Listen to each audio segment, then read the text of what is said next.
Hello, everybody. Welcome, welcome. How are you tonight?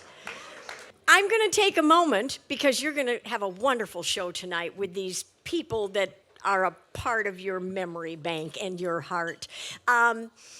WCCO is a big, important part of my life. My Billy, Bill Carlson, my husband, was, thank you. I'm doing this because of what CCO means to him and the stories he'd be sharing tonight. Billy, in 1949, was 15 years old. He had dreamed of working in radio and had had a little crystal set from the time he was 12 and broadcast to the fire station 2 doors down. He went and answered an ad for a page boy at WCCO Radio. Radio at that time had its own orchestra, led by the Willie Peterson and Jeannie Peterson on the keys. And people would come all dressed up in their gloves and their high heels and their hats and their ties and sit and watch the studio orchestra play the music that went out over the air. Billy was hired in as the page boy to seat those people, and he did that at the age of 15 along with Robert Vaughn, who went on to be the man from U.N.C.L.E. Billy's father had died when he was 12, and the man of the Midwest, Cedric Adams, saw Billy, took him under his wing, thought this kid probably has talent. By the time Billy was 18 years old, he was Cedric's producer. And Cedric used to do so much out of house. He was at every fair and at every street opening and on his cabin cruiser on Lake Minnetonka in the summertime broadcasting live. And Billy did all of that and helped him broadcast. He was with Cedric for several years. Randy Merriman had been at radio and then had jumped to the brand new TV and was offered a job in New York City with Bess Meyerson doing The Big Payoff, this big television show. And he said, you got to pull the kid at CCO Radio, Bill Carlson, and bring him over to TV. And Billy went over to TV, but he stayed involved at radio for a long time. Many, many years later, I come on the scene. Bill and I are kind of interested in each other. I'm a student at the University of Minnesota and on stage at night at the Old Log Theater, and Billy is working days at TV and several nights would sit in for Franklin Hobbs on Hobbs House. And that, of course, went until I think 1 o'clock in the morning. And so he's working days, working nights. I'm at school working nights. There's no time to date, so I'd get off stage at the Old Log Theater, drive in, I'd stand outside the little door there at CCO Radio, and eventually he'd come down and let me in, and our entire dating experience was me watching him be on the radio at WCCO Radio. And Jerry Miller was the all-night engineer, and somewhere along the way in that blessed studio at WCCO Radio, we fell in love and decided to get married. And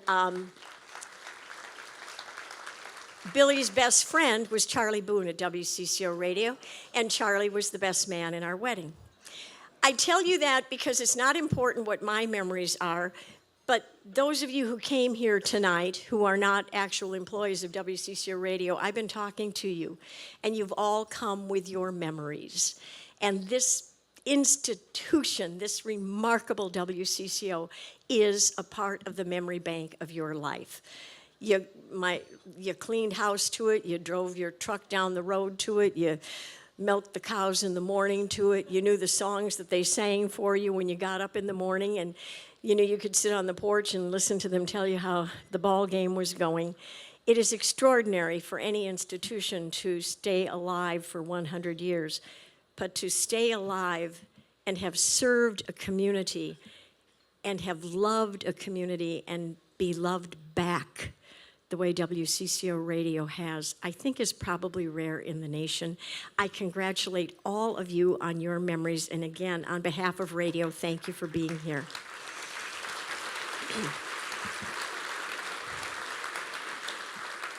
Now, if we were doing White Christmas, as we do, come and see White Christmas. There's my commercial. The boss will like that. I would tell you a couple of things. It's time to turn off your telephones. Don't let your phone ring while these people are up here, okay? Besides, if your phone rings, we take your car away from you. So just turn your phone off. If you need to get out of here quickly, if there's something going on, the red exit words, obviously, are exits that we can take as well as those original stairs. Again, to remind you, there are restrooms right outside the doors here. There are restrooms over there at that red exit sign and down the stairs. Now, before your beloved CCO people get up here on stage, I want to tell you a few things that WCCO Radio wants me to tell you tonight. They want to welcome some of their longtime loyal partners at WCCO Radio. You know who they are. The John Schuster Group is in the house. Lindus Construction, the Canopy Group, Bachman's, Bryant. And additionally, they want to acknowledge General Mills. Now, you might not know this, but back in 1924, General Mills Company was the Washburn Crosby Company. And then they bought the radio station and decided to have the call letters be what General Mills Company was, Washburn Crosby Company, and there is where WCCO was born. And has stayed, of course, since 1924 when they bought it. A very big thank you to Chanhassen Dinner Theatres. Such a privilege to be doing this tonight. And we also want to recognize WCCO's amazing Pillar charity partners. They are going to share in the proceeds of this evening's ticket sales. They matter so much. These are people who make a difference in the world for people who need it. The Union Gospel Mission Twin Cities, Second Harvest Heartland, NMDP, and the Disabled American Veterans of Minnesota.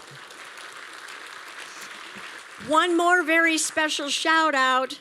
They have guests here tonight from the Minnesota Twins. Yay!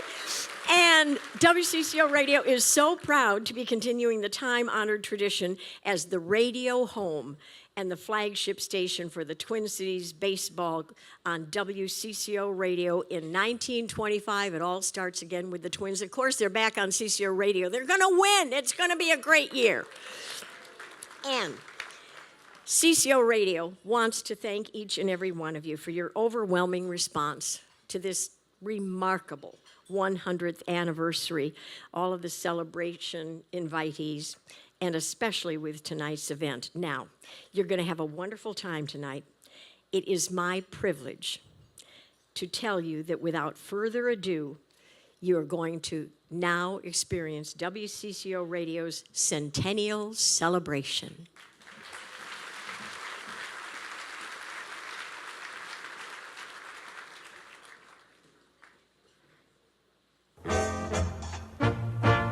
Radio in the early 1920s changed the way your parents or their parents lived.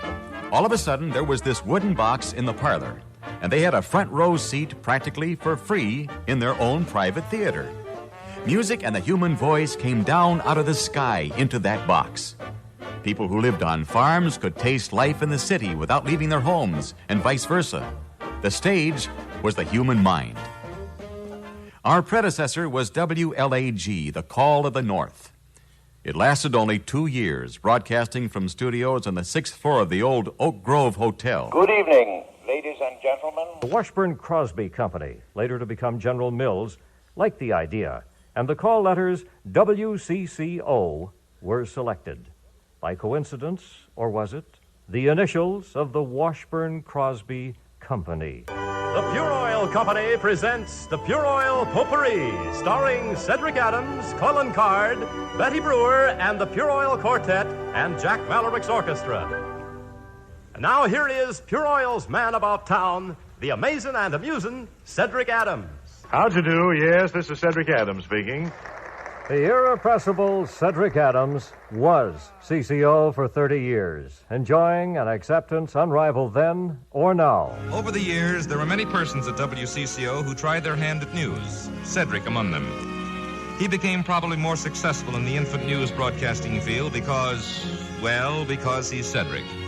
And also because his newspaper connections and background made him qualified for the task. June the 18th, 1939. A calm night it was, the storm's fury spent. And here is the actual recording of the lead story in Cedric's broadcast that night. The city of Anoka is ruined and shattered tonight. A tornado that whipped through Anoka, Champlin, Corcoran, Cedar, and Maple Grove at 3:20 this afternoon had taken the lives of 9 residents. 144 have been injured, and damage is now estimated at $2 million. Keep a-doing what you do and keep your radios tuned to WCCO. WCCO. Minneapolis and St. Paul. In the 1940s, WCCO Radio began its news and farm service departments. Here are the closing Minneapolis grain futures. December wheat, 138 1/4. December oats, 44 5/8. The long-expected invasion by the British and Americans was begun in the first hours of the morning of June 6th. In the 1960s, the stage for our live broadcasts shifted from auditoriums and armories across CCO land to the playing field. The 1962 Rose Bowl victory over UCLA. The Gophers were making their second straight trip to Pasadena. The Gophers have upset the number 1 team in the nation, Michigan. The natural grass and open sky of Metropolitan Stadium. Major League Sports had come to Minnesota. Tremendous home run by Harmon Killebrew. Holy cow, what an inning this is! Cap rolling out to the right and looking, setting up, throws it to the opposite corner. There's Washington, touchdown! Touch the ball, Kirby Puckett, and the Twins have won this game 4-3 on a dramatic home run by Kirby Puckett. We're real, so real, real radio. WCCO. Ladies and gentlemen, please welcome to the stage Chad Hartman and Jason DeRusha. It's time for overrated, underrated, or properly rated with the Chad Hartman Show. Live here on CCO. Call or text 651. People are embarrassed right now. That's amazing. 9226. Come on, join the fun. How about a round of applause, everybody, for coming on out? Thank you so much. Yeah. Based on the reaction, this is clearly the first time any of you guys have heard Chad's show. Exactly. So this song gets played every week. He's on from, when are you on again? 3 to 6. 3 to 6. They told me starting tomorrow. Starting tomorrow. Can't rule it out. Can't rule it out. Can I just say I've got a bit of a beef right here? Surprised to hear that from you, but sure. Where are you from? I grew up, I'm from Maple Grove, Minnesota. No, where are you from? Where was I born? Yes, where were you born? Suburban Chicago. Okay, so I'm out here with a guy from Chicago. Yeah. Where'd you go to school? U of M? Marquette University. Yeah. Marquette. Where did you go to school, Mr. Minnesota?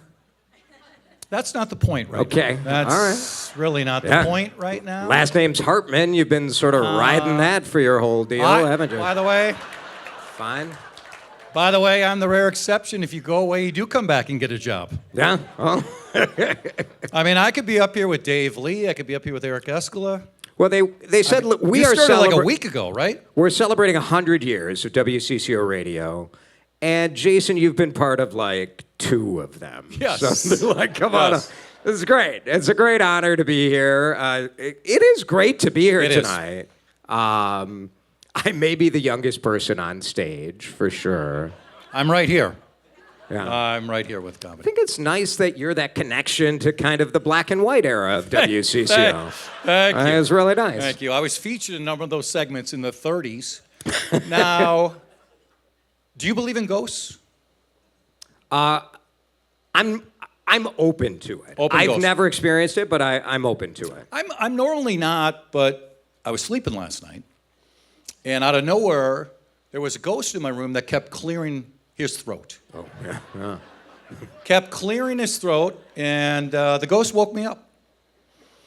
And the ghost said to me, "Where are you going tomorrow night?" Whoa.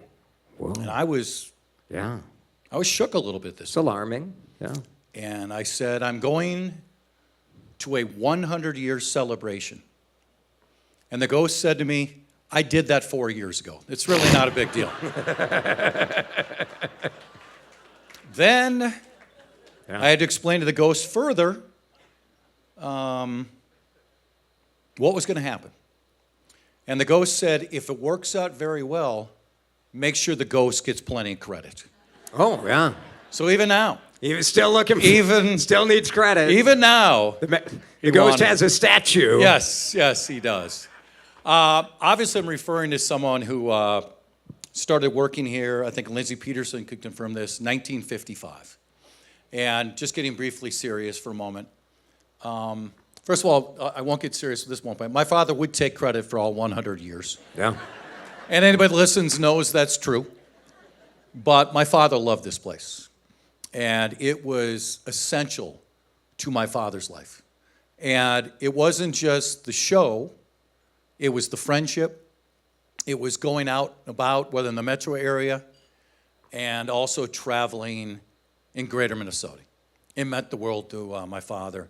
And for my father also to have his grandson here, Quentin, would mean the world. So thank you so much for coming out, everybody. This is truly an honor for all of us. But I think we probably should get out of the way.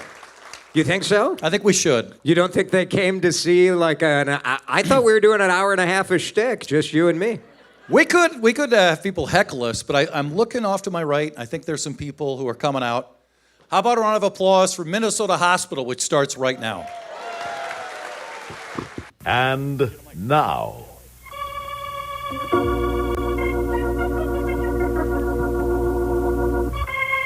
Minnesota Hospital, the sordid story of our Minnesota medical men and women who make Minnesota one of the great places in the world to be sick.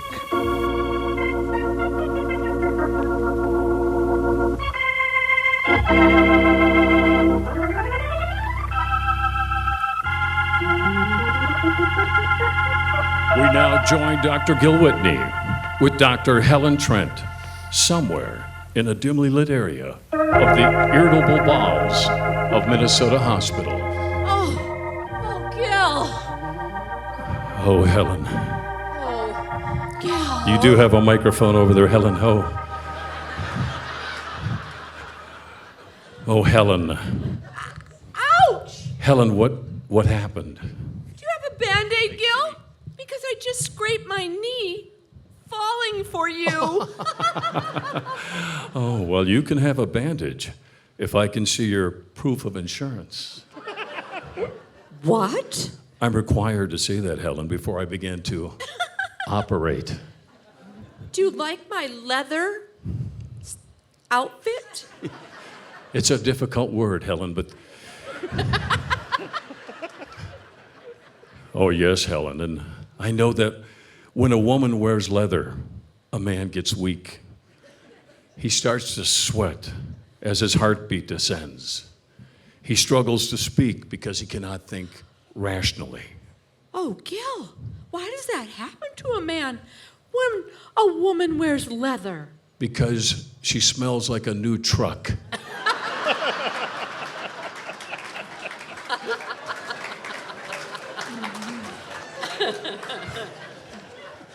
Why, hello there, Dr. Trent and, Dr. Whitney. Well, yeah.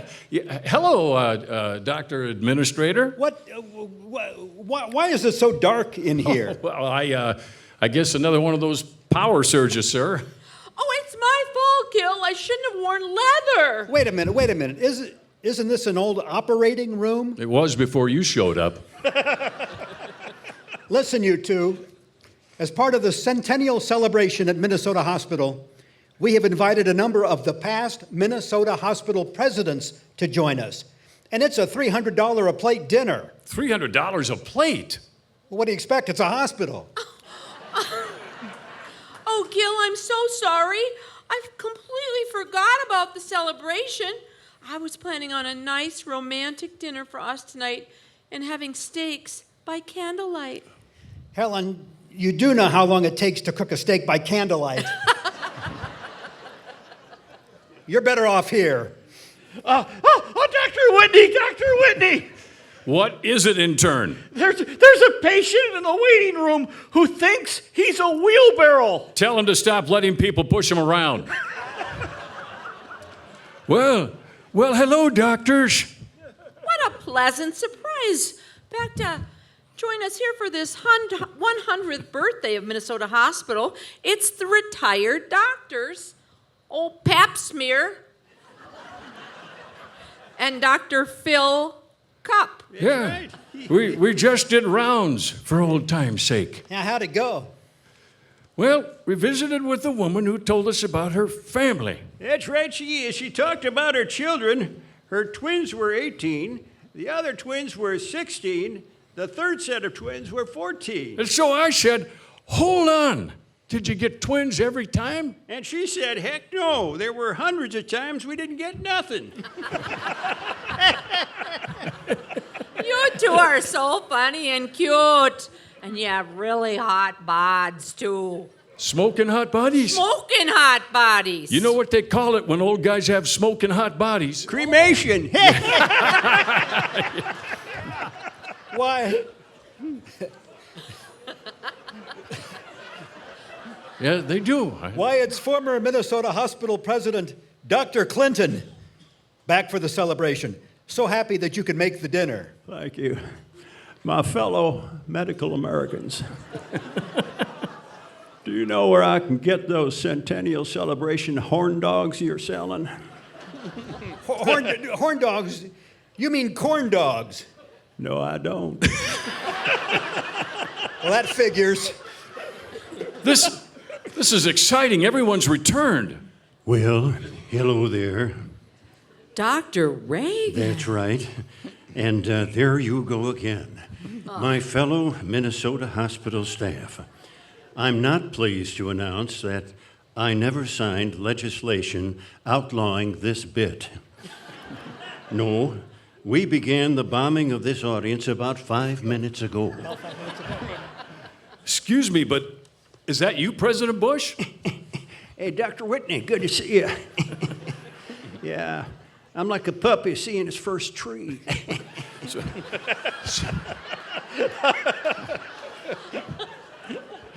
So excited to see you too, sir. Yeah, I'm humbled and humidified. But, you know, it's kind of frightening, you know, walking around here with all the neighborhoods adorned with so scary decorations. Well, it's almost Halloween. No, I'm talking about the campaign signs. Why, if it isn't former Vice President of Minnesota Hospital, Dr. Al Gore. I wish that were an inconvenient truth. Dr. Trent, I would be so honored if I could treat one of your patients for old time's sake. Not at all, Dr. Gore. Follow me into the room. Thank you. Hello, Mr. Wilson. This is Dr. Gore. Well, go ahead, Mr. Wilson. What seems to be the problem? I can't stop stealing things. Well, there's a prescription that I have kept in a lockbox. Those were simpler times back then, weren't they? Just take these pills and they should help you. But what if they don't? Then pick me up a new Cadillac electric vehicle. Oh, Dr. Whitney, Dr. Whitney! Yes, intern, what is it? There's a guy in your office who thinks he's a deck of cards. Tell him I'll deal with him later. Hello, everyone. Remember me? Former Minnesota Hospital President Dr. Nixon. Mm-hmm. Welcome back to the Centennial Celebration dinner. Look, dinner? I am not a cook. No. I trust your ride in our helicopter was good? You know that helipad on the top of the hospital? Yes, I do. I think you should have Viagra sponsor that thing. Viagra? I'm sure they'll sponsor all liftoffs. Dr. Whitney, Dr. Whitney! Yes, intern, what is it? Look, let me take this one, Dr. Whitney. Go ahead, intern, what is it? There's a patient who thinks he's a moth. Well, he doesn't need us. He needs a psychiatrist. I know that. Well, then why did he come in here? The light was on. Let me ask you a question, Dr. Whitney. Yes, sir? You know why Dr. Dukakis wasn't elected president of Minnesota Hospital? Dr. Dukakis? No, I really don't. Because we wanted streptococcus. Makes a lot more money.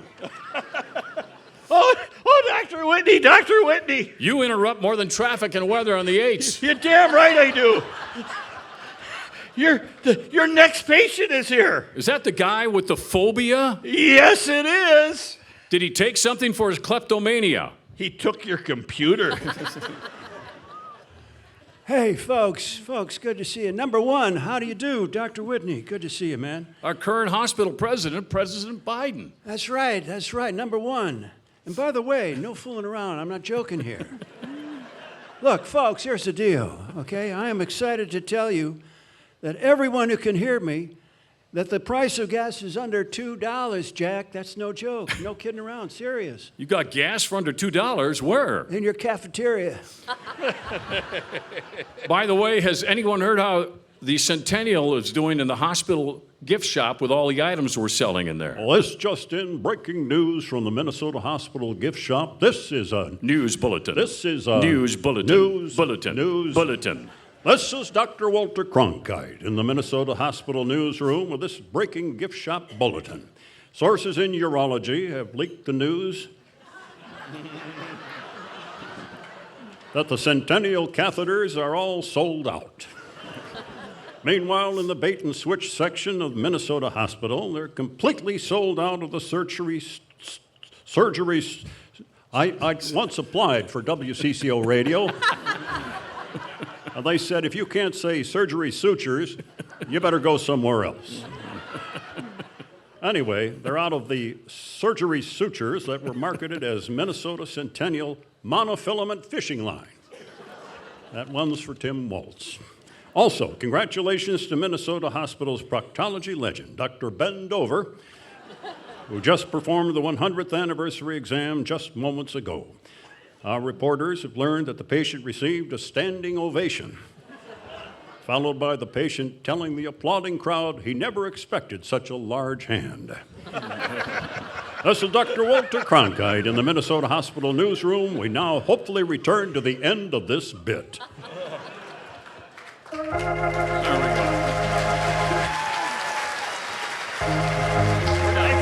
We're done. Take your mic with you.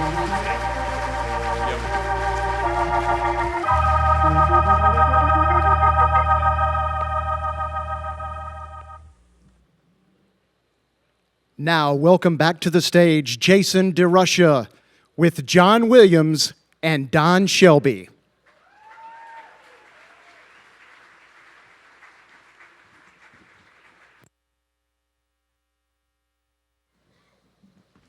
Seems unfair to have to follow that, right? Yeah, I don't kidding. know. All right, you can clap again for John Williams and Don Shelby. There we go. There we go. This is very exciting. Someone's left their phone out here already. So let's see if we can wreak some havoc. Everybody. I think that's Susie's. Oh, trouble. Trouble. This is the Drive Time host crew.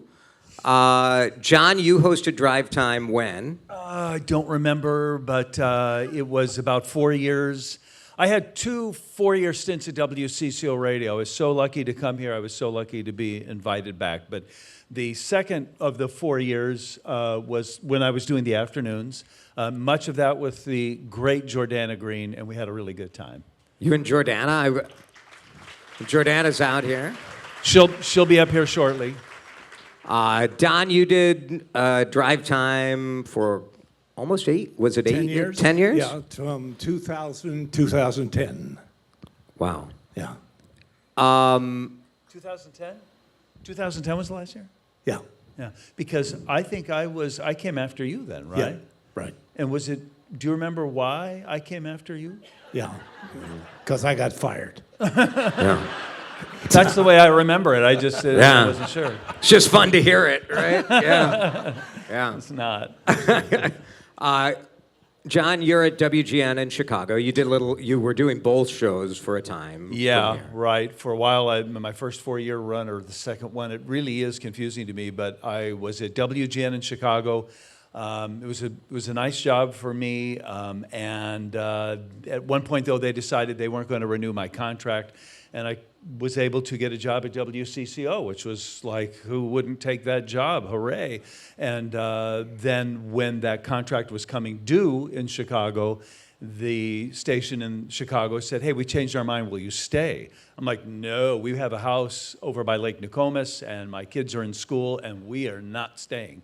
And they said, well, how about if we do both? And the two stations agreed. So I did like 9 to noon in one city and noon to 3 on the other for several years.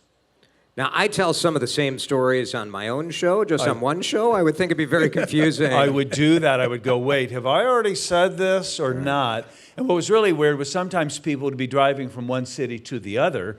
And so I'd be saying something about the presidential election or the WNBA playoffs. I would have been talking about that, and I'd get done with that, and then and people would be driving from Minnesota to Chicago, and then but the signal would fade, so they'd turn on the other station, and then there'd be like, wait, we just heard this. Right.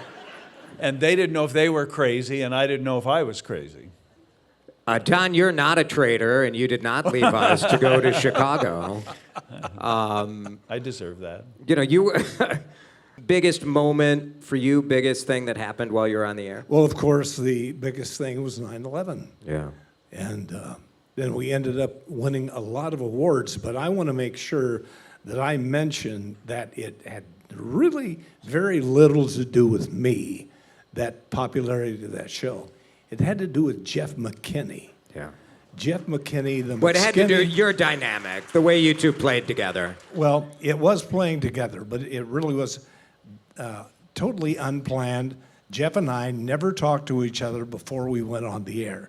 The show made itself as we began speaking.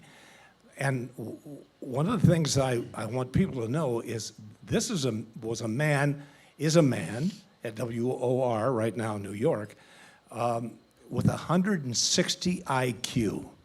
When I went to the station, they asked me, would you do drive time? I was at CCO TV. That meant I had to get off the 5 o'clock news, run as fast as I could to get to CCO TV radio. Then, as soon as I was off the air, to run back to do the 6 and then to 10. And it was just a crazy period of time in my life till eventually they put a studio in CCO TV. So I was able to do that and not run quite so much. But Jeff McKinney was the key to the show, how difficult it is to work with a person that intelligent. He was the most well-read person.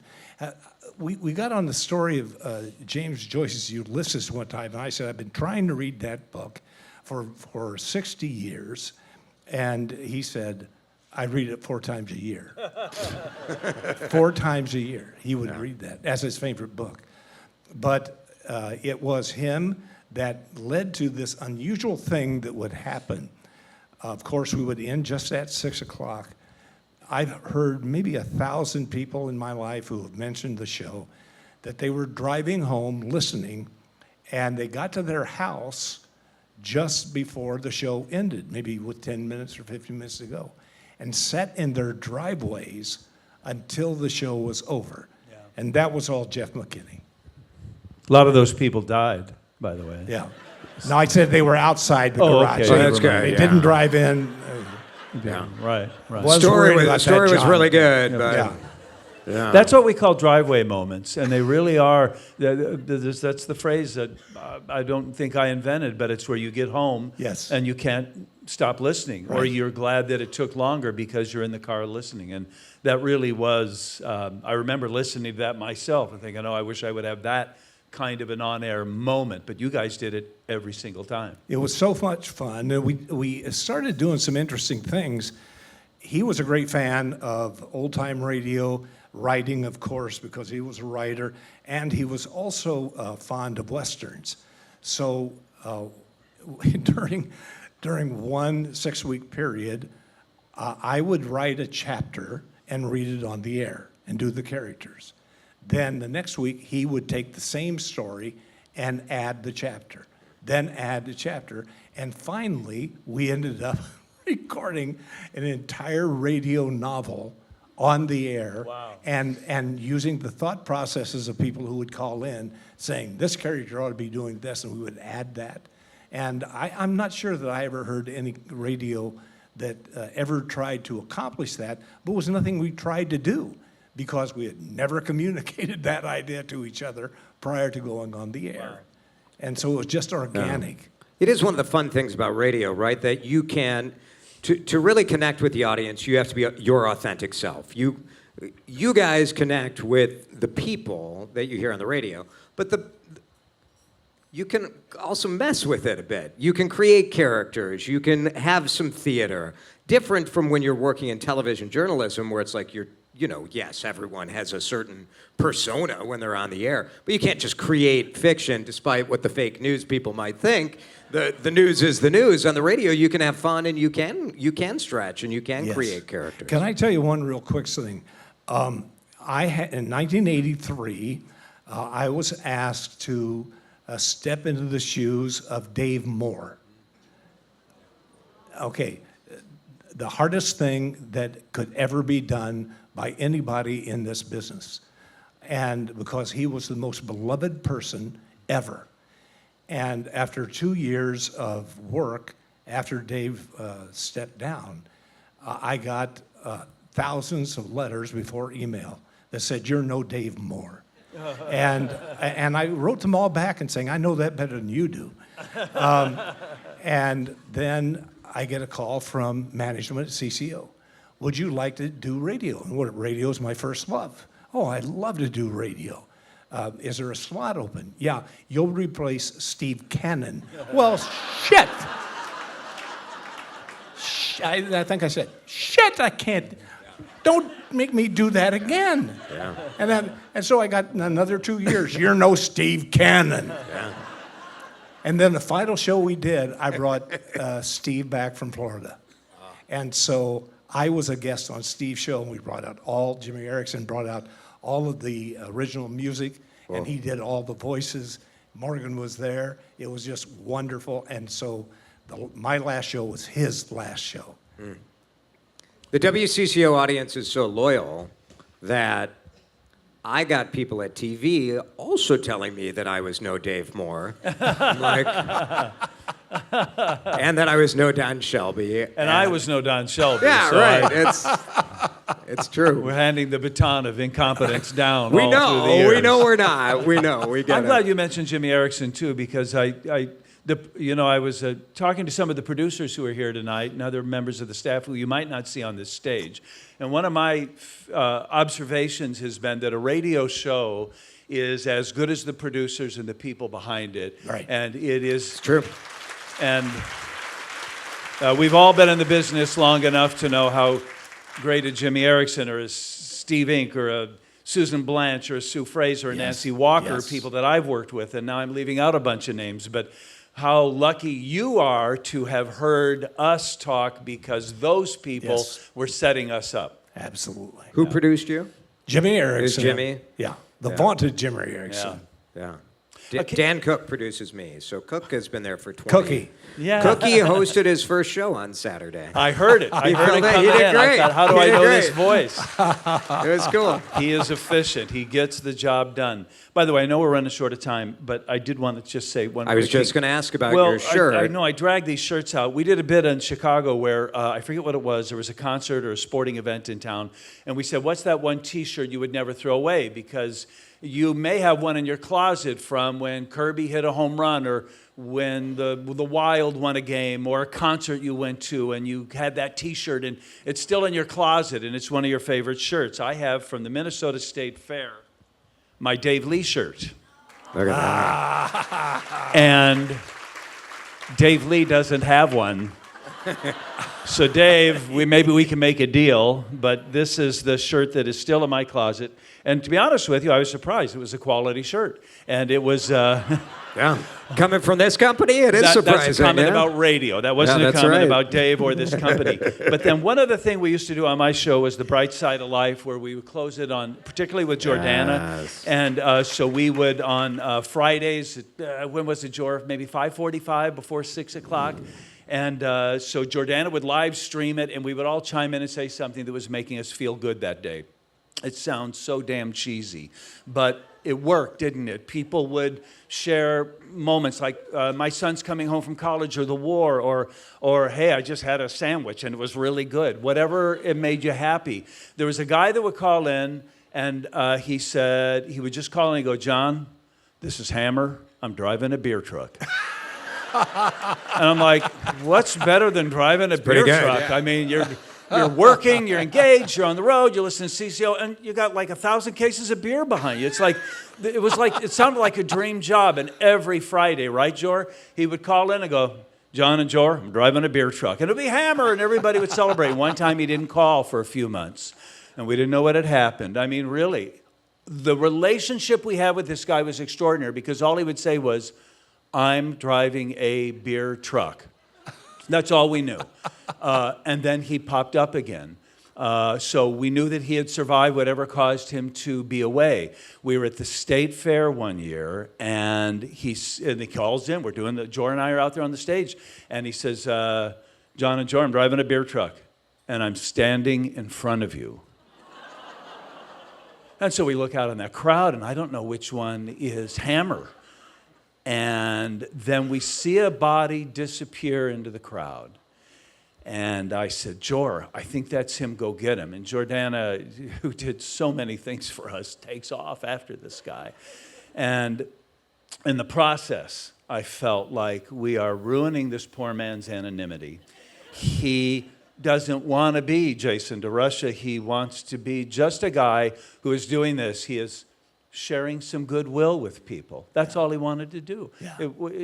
He wasn't looking for any claim or fame. He just wanted to put out positivity in the world. What a very CCO thing to do. And now Jor and I are chasing him, trying to make him a celebrity. He didn't want to have anything to do with it. A couple weeks later, I get a shirt in the mail. This is the beer logo for Corona. And above the pocket, what's it say, Don? Hammer. There it is. These are my two favorite shirts. It is a tremendous honor to share the same time slot that you both did. Part of the beauty of this radio station is this connection to heritage, to community, to tradition, to the people who walked before us. And it is my great honor. Thank you guys for this tonight. The station's in good hands. Don Shelby, John Williams. Thank you.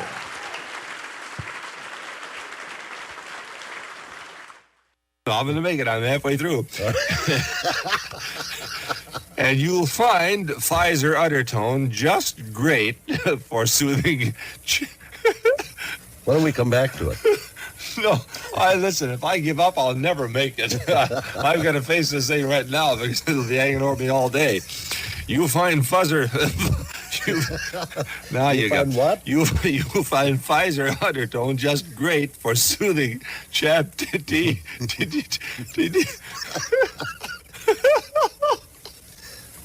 Play-by-play of tonight's game with Detroit is coming right up with Herb Carneal and Larry. Very good, Frank. The play-by-play of tonight's game is coming right up with Herb Carneal. Very good, Frank. Very good, Sid. The play-by-play will be coming right up with Herb Carneal and Larry Kell. I've got a dog here who's half lion and half dragon. The front part is lion and the last half is dragon. I just have a hunch we just made a contribution to the Christmas party. Extra thin old Dutch pretzel sticks and big crunchy pretzel rods. Now, another snack treat ready to eat is old Dutch popcorn. Those big white fluffy kernels. Oh, I think we're having one of those days. I'm afraid right now, Charlie. I'm having... Jurgen, you having trouble with that? Yes, I am. The Weather Bureau radar indicates scattered light snow in the same location as at 5 a.m. Therefore, please continue to use the summary... Which you threw in the wastebasket. issued at that...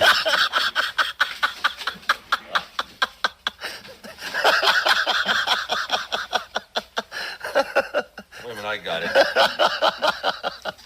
I got it. Had it in our little round file here. Boy, if that... What about thought you're hitting a lot better than you were last year for average. Any special reason for that? Well, this year my ankle's not broke. Proposal to deal with the problems.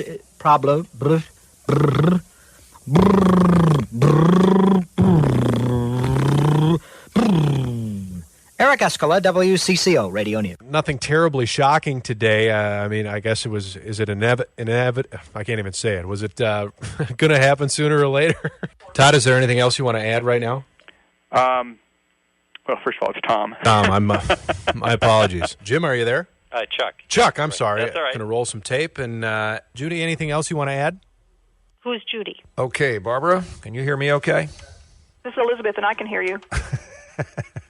When you get a craving for something ice cold, maybe something incredibly creamy and deliciously fruity. I'm up on Hennepin usually about that time.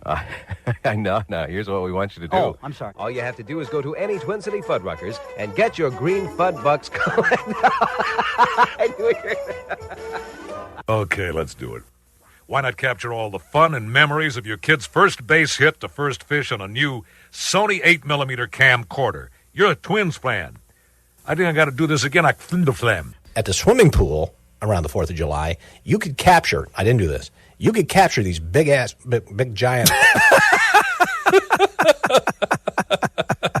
these large horseflies.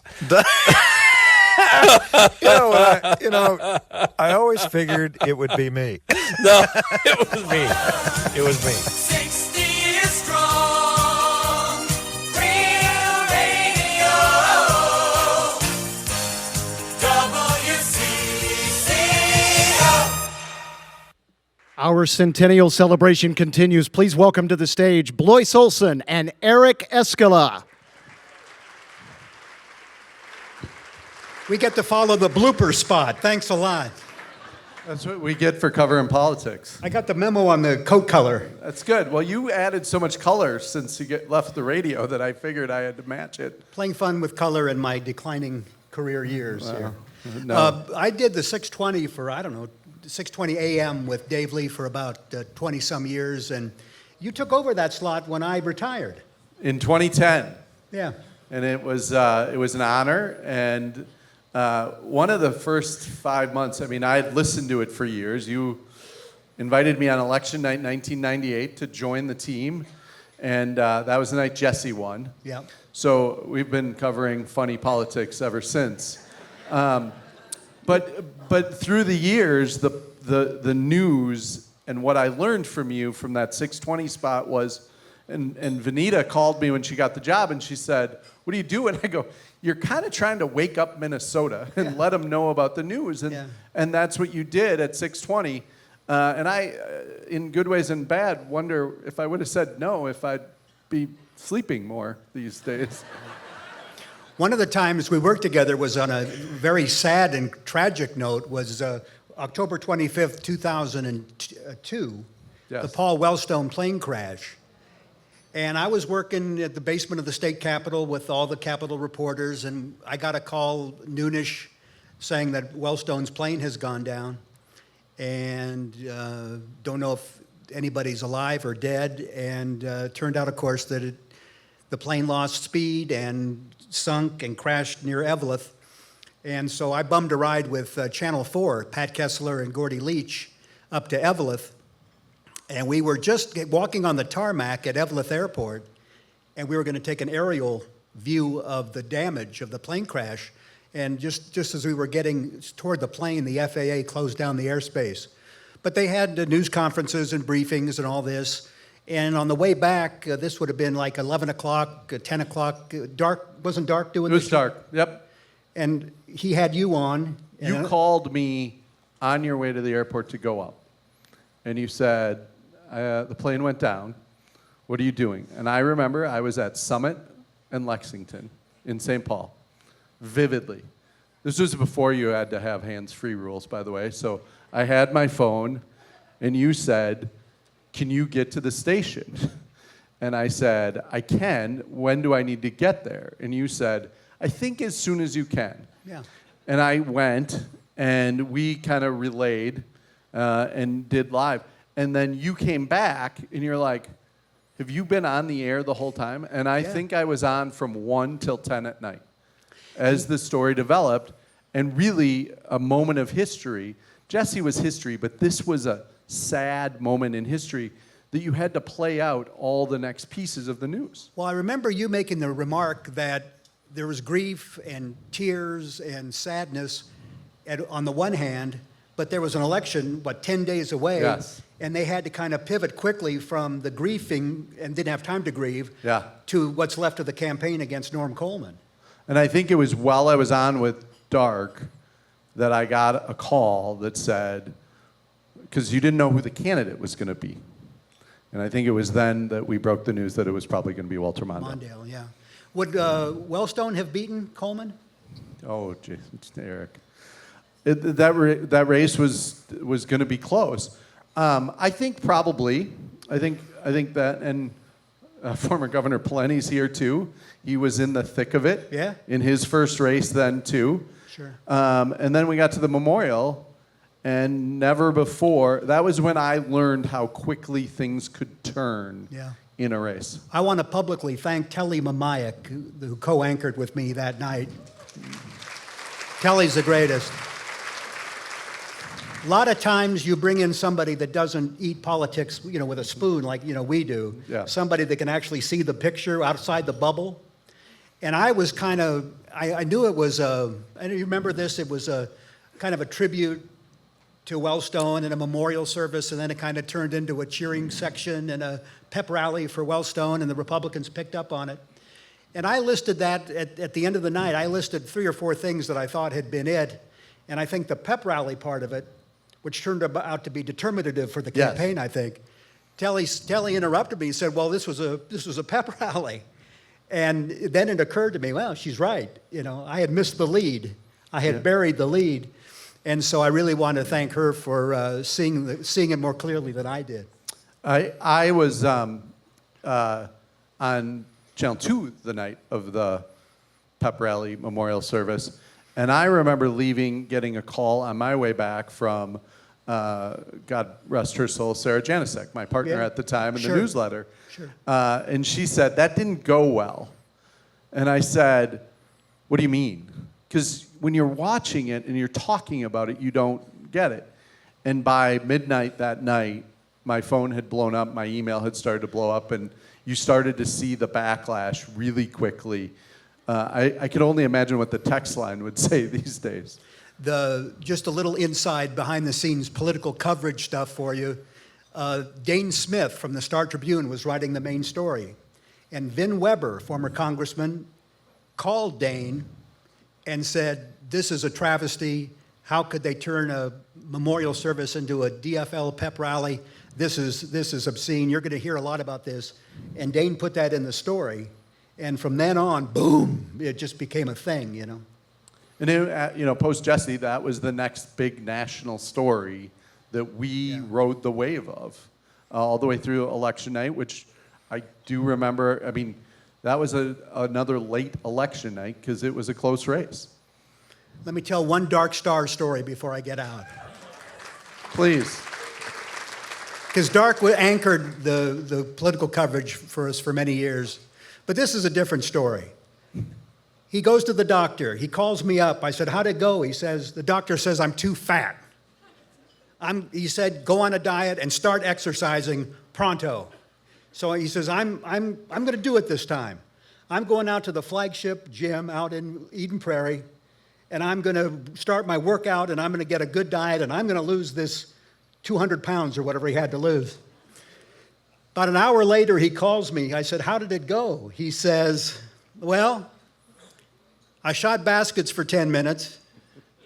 I took a steam, and it was somebody's birthday, so I had a big hunk of cake." Politics is a lot of fun to cover, isn't it? It is. And Dark made those election nights just legendary. I never forget my first one. He just looked at me and goes, "Blyce, no matter what you say tonight, you didn't see this coming." I was speechless, which is not good on the radio. One night he said, a guest was on the line with us for the election night, and he said, "I wasn't really listening. I was just waiting for my turn to talk." Thank you all for supporting CCO over the years. Blois and us and I have been so privileged to cover politics and other things for you, and we just happy, grateful, and lucky is what I am, and you made that all possible. So very much appreciated, and on with the show. On with the show. Thank you. Ladies and gentlemen, the one and only Tommy Mischke. I want to read you a little story, kids. Sit back and relax. I know you have been relaxed, but I want you to relax a little more. It's evening now. The evening is that other part of the day. That's the part I was most familiar with at CCO. That part that, well, you feel the shift. The rules seem to change. At least I thought so. Whether the GM did, I never clarified that, but I felt the rules changed dramatically. The mood altered at night. Radio at CCO for me was about the evening. It would be dark outside when I made my way from St. Paul to the station. Even in the summertime, it would be dark. And I'd hit that familiar freeway exit at 11th, and I'd take in that wonderful entree to the big town. That glimmering skyline. It was as if I were rising out of some depression in the earth, being greeted by Oz itself, all lit up, shining like it had been built that very day. That was Minneapolis to me, a St. Paul boy. I was living large. I had gotten a job at CCO. It was all so mesmerizing in the beginning. I remember pulling up, parking right in front of the old brick building. At night, you could just park right in front of the building, no charge. It was all free. It was all so civilized then. I'd pull up next to Dan Kelly's bar, and I'd make a note to stop there before heading home that night, keeping in a tradition that went way back to when it was the Court bar. Yeah, I can't overemphasize the contrast between entering an empty building at night versus that bustling, frenetic building by day. At night, I became well aware of entering a building filled with ghosts, not just metaphorical ones either. There were many stories of the CCO building being haunted. From the day I arrived, they all talked about that. And I felt that keenly at night.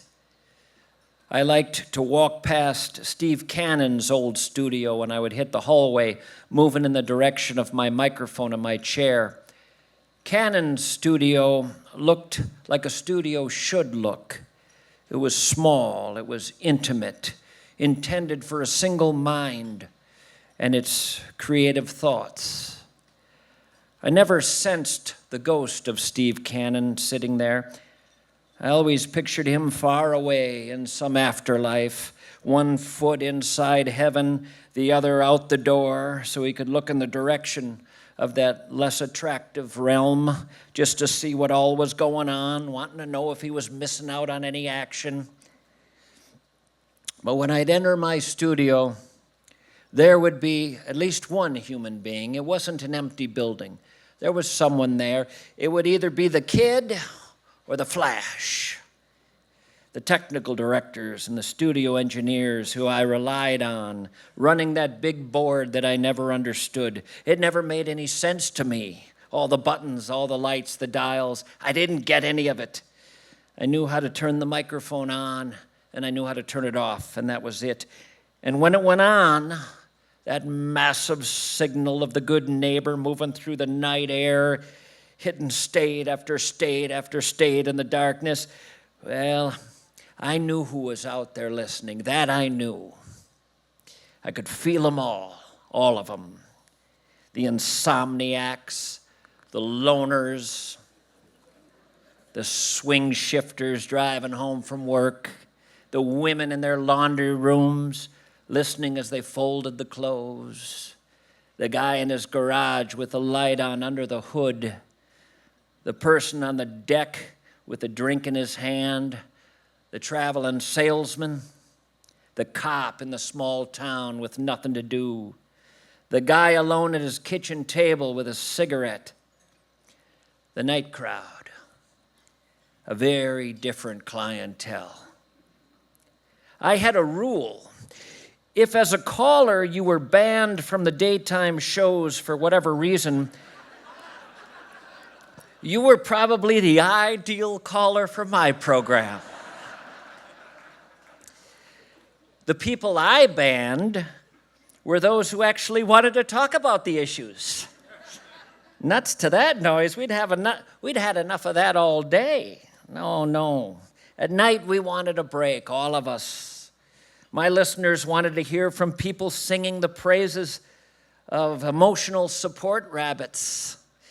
They wanted to hear calls from those in assisted living facilities complaining of nurses removing shoes from their prosthetic legs when they went to bed. They didn't like that. These callers would tell me they were sick and tired of waking up in the morning and finding their shoes had been removed from their prosthetic legs and tucked in the closet. There was no point in removing shoes from prosthetic legs, they would argue. It made no sense. Leave them put. This was nighttime. Nighttime was different. People were curious about the cost of taking gerbils to a taxidermist. One person would call me and he loved his gerbil and he wanted to preserve it. He had heard someone had done that with Rin Tin Tin, and he was asking me if it couldn't be done with this little guy.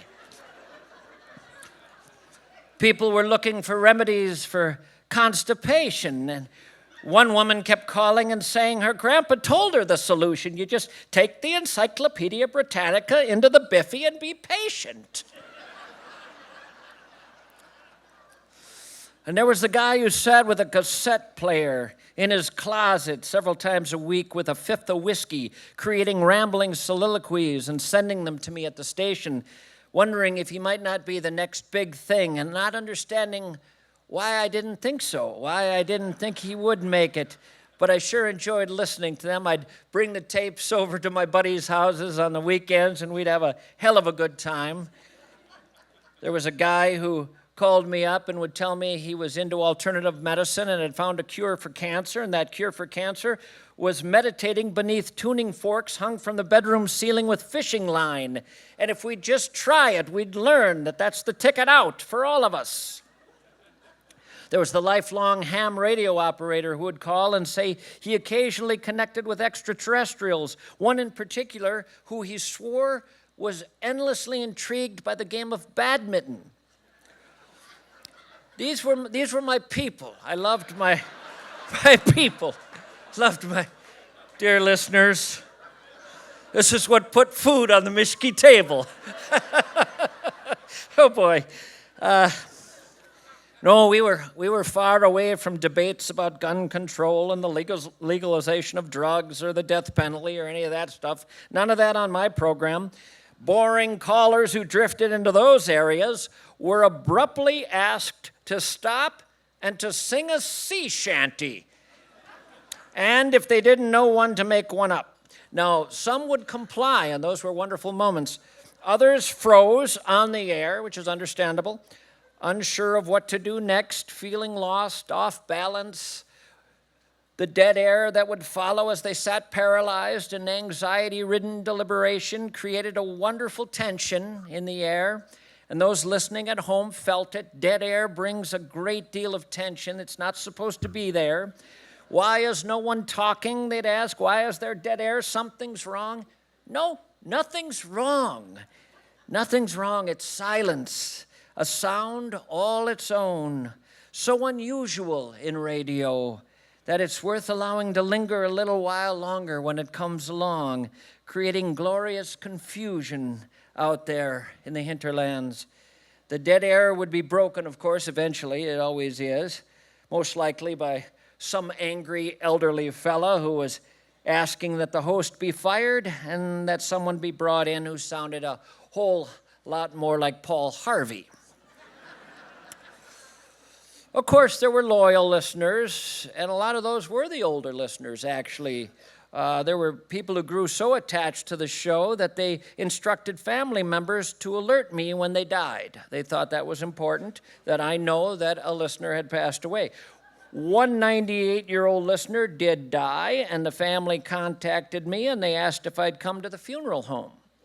I assumed that meant a formal wake or a memorial service, but nope. When I arrived, it was just me and the mortician taking me slowly down the stairs into a dimly lit basement embalming room where the old gal laid out on a stainless steel gurney. "You can pay your respects here," the mortician said. "I'll wait out in the hallway." "Just pull the sheet back and you'll be able to see her face." This really happened to me. This really happened to me. And that was different. But then so was nighttime radio different.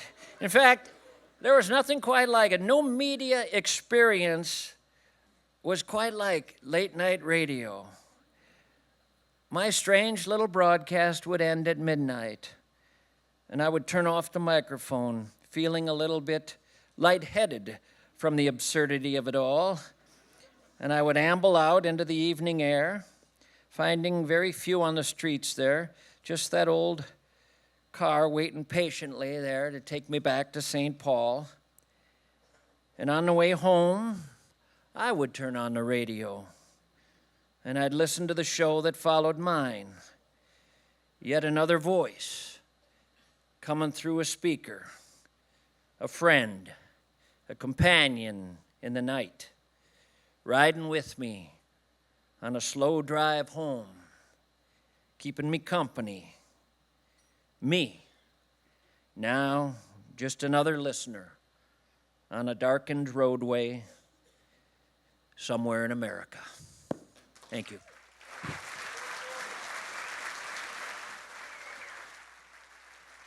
Let's welcome back to the stage Chad Hartman and former Governor Tim Pawlenty. Come on down.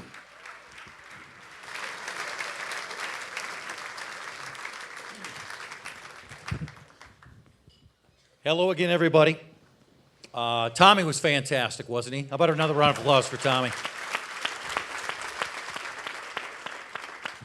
If I sound a little shocked, the governor just handed me some notes, and it's filled with Arnold Palmer jokes. I did not see this coming. I will say this, among the politicians and the politics we have in our state now, I have great respect for Tim. He's willing to believe in his party's principles, but he's also willing to tell the truth and be honest about what is going on, and we need a lot of that. Absolutely. Whether you're a true conservative or true liberal, honesty is a bit of what we need. When you think about when you were jumping into politics compared to what's going on in politics right now, what comes to mind for you? Pain. Yes. No, when I was running for governor in 2002, I decided probably not to run. And I came home and told my wife, Mary, what my decision was. And she gave me this Rocky Balboa-esque speech. She's like, "That's the wrong decision. You can do this. You're the only one who can possibly take on Jesse or win take on who's ever going to be the Democratic candidate. You got to do this." And so somewhat surprisingly, I won in 2002. And then a few months later, there's an inauguration to plan. There's a first budget to do. There's a State of the State speech. Your schedule quickly gets out of control. The state was in deficit. And I wasn't home a lot. And Mary was getting upset with me. And one night she kind of confronted me on my busy schedule. And I said, "You're the one who told me to do this. Don't you remember this? Remember that speech that you told me to do this?" She said, "I never thought you could win." She said, I just told you that so you'd get it out of your system so we could get on with our real lives. So I wanted you out of the house a little bit, but not that much. No, but back then, it was a different era. It was definitely divided. You remember the wars were raging, Iraq and Afghanistan. George Bush was very popular in 2000, very much less popular in 2004. Governor Ventura started very popular in 98, very not too popular in 2002, decided not to run for a second term. And it was very divisive then, but it looked like child's play compared to today. Yeah. Well, I still remember, we've talked about this on air a little bit.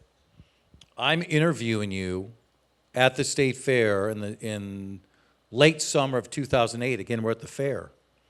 And this is when it pretty much was you and like an X factor to be John McCain's vice presidential nominee. And you had Secret Service following you. I'm sure there's a lot of people who've heard you talk about that. But as we're looking ahead, I mean, this event's probably going to end at about 1:30, so get comfortable, everybody.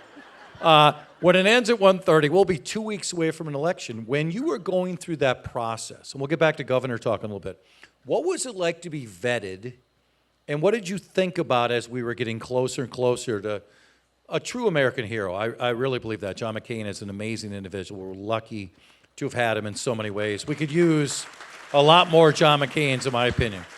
What was that like during that process?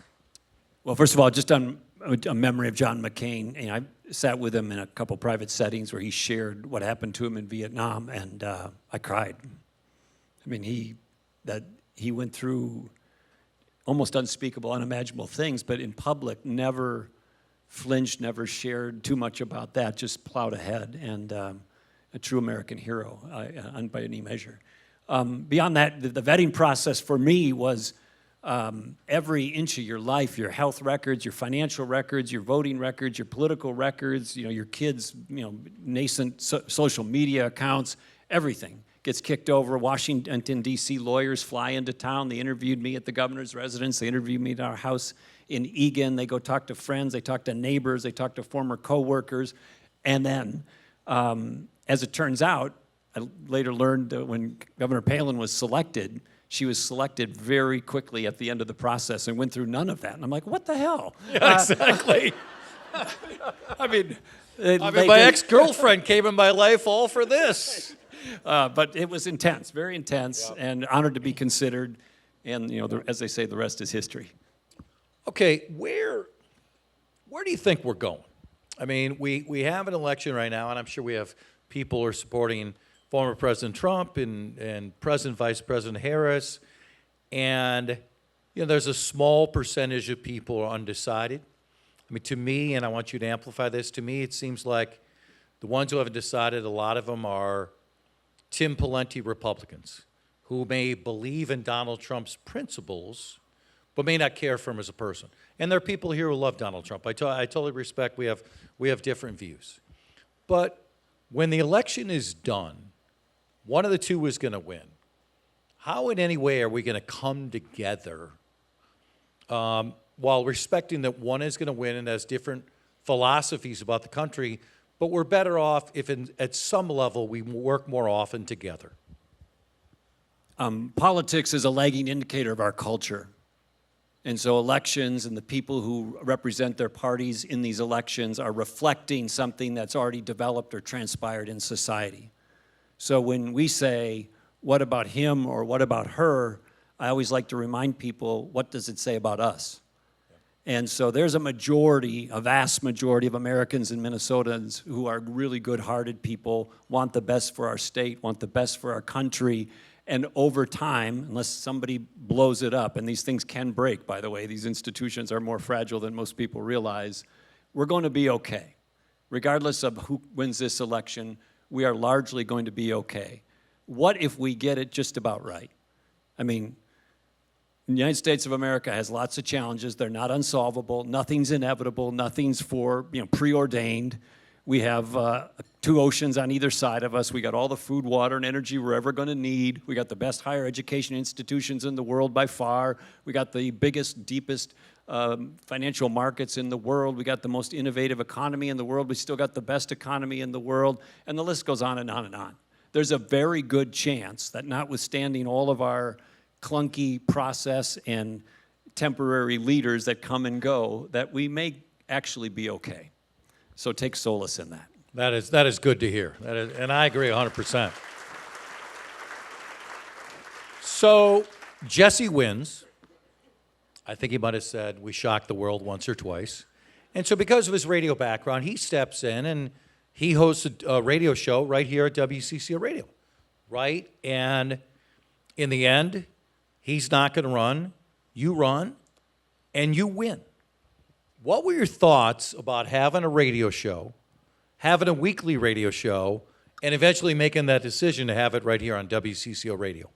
Yeah, just quickly, by the way, I think Jesse was a forerunner to Donald Trump, and they're very different in terms of policies and character and stuff like that. But Governor Ventura was an example of the canary in the coal mine about the rise of populism in Minnesota and the rise of populism in America, and you see in other places in the world. Well, where were you his election night?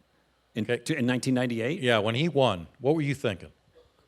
I remember being with Norm Coleman, Norm's pollster, and Vin Weber and a few other people in downtown St. Paul the Sunday before that election. And the pollster had just briefed us all on how Norm he was going to win this race. And he said, the great thing about this is Jesse is rising just enough to drain votes from Skip Humphrey, but not so many that he can beat you, Norm. And we walked out into the parking lot on a Sunday morning, now 48 hours away from the election, and high-fived and hugged each other about this impending victory. And then, of course, I was quite surprised on election night when Jesse won. And Norm shot that pollster the next day. That's been very kept quiet, right? Well, okay, get back to the radio show. But on the radio show, I mean, Jesse did a great, Governor Ventura did a great job. And he, of course, it was the beginning of the fusion of politics and entertainment. Whether we like it or not, you got to just acknowledge that we are an entertainment culture. People's attention spans used to be 22 minutes, then 12 minutes now, then 8 minutes. Now, if you talk for more than 2 or 3 minutes, people can't pay attention, particularly if they're young. So you began to see the fusion of politics and culture. Governor Ventura leveraged that, and he was an entertainer in part. But when it came to me, I wasn't an entertainer.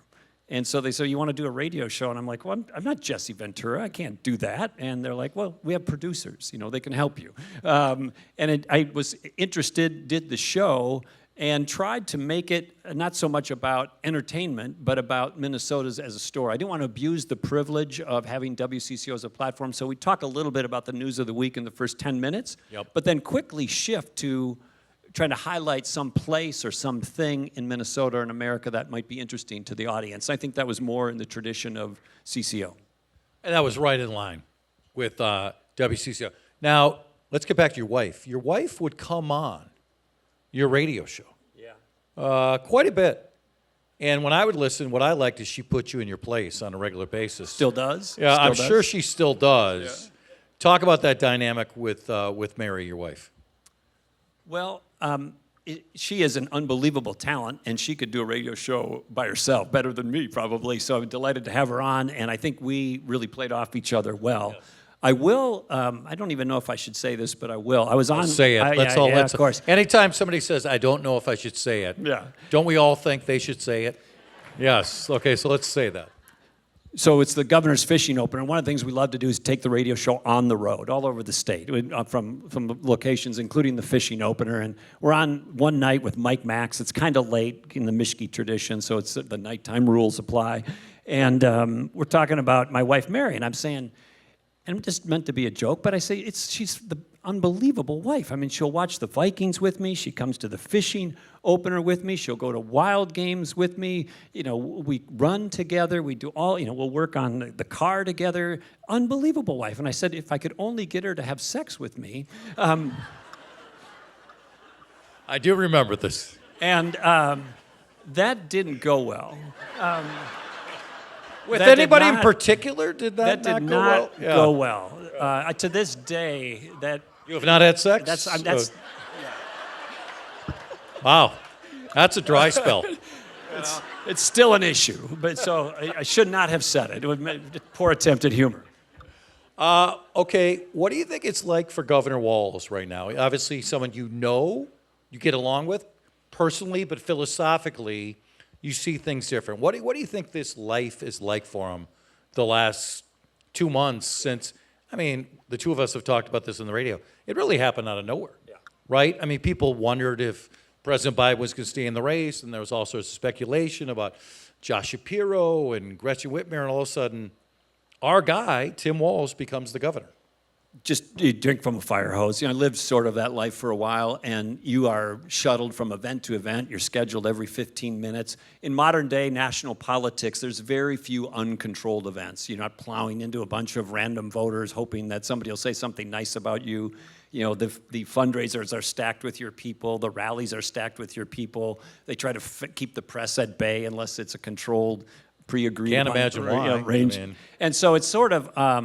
and it's all day. From the time the alarm goes off till the time you go to bed, it is 100 miles an hour. And if you speak all day about important things, eventually you're going to say something stupid. Yes. And you may know this, Chet. I know this. Thank you. But I think yes, I do. So he is in an adrenaline mode, and the adrenaline just carries you down, and you can see the days clocking down. 3 weeks left, 2 weeks left. I can do this for another week, but it is all day, every day, flying from multiple cities, multiple events every day, and many times giving the same speech over and over again until your brain turns to jello. So we'll finish with this because this is a night to honor the station. I think if we went around the room and said, what's your first memory of WCCO radio, we all have different opinions. For me, it's sitting in my house in Golden Valley, Boone and Erickson are on the air, and I'm crossing my fingers when it's snowing and say, please, District 281 is not going to school. Get this sports guy off the air. I live with him. I don't need to hear him. Let's get to school closings. Okay, so you think growing up, your first memories of this station? Two real quick. One is in the summertime, my dad's doing something in the yard. He's got Herb Carneal on the radio in the background. Loud enough to hear, but soft enough to have it be sort of background music, and Herb's calling the game. And we're out in the yard sort of just dithering, but being present with each other. Great memory. Can see it in my mind's eye. Brilliant broadcaster. The other one is with your dad. This is not as a youth, but as governor. Sid is all over me about the stadiums, like all the time. And this is our shock face, by the way, right? So I used to call in as Tim from Egan on Sunday mornings after church, and he didn't catch on right away. I was just giving him some crap back, and but one time he or somebody said, they're going to be on. Dave Mona's here, and Sid, they're upset about the stadium, and you have to call in and defend yourself because he's just going to rain down on you. For the logjam that is the stadium problem. I'm like, well, I'm running the Twin Cities Marathon this Sunday. And they said, I called in while running the race. I was like on mile 20 and had a full interview with your dad. Yeah, and he still probably screamed at you, right, didn't he? He did. Yeah, exactly. That was two quick memories. How about a round of applause for Governor Pawlenty? Thank you. Thank you so much, everybody. Keep enjoying the night. Now, introducing our next speakers, please give a warm welcome to Henry Lake and Al Momberg.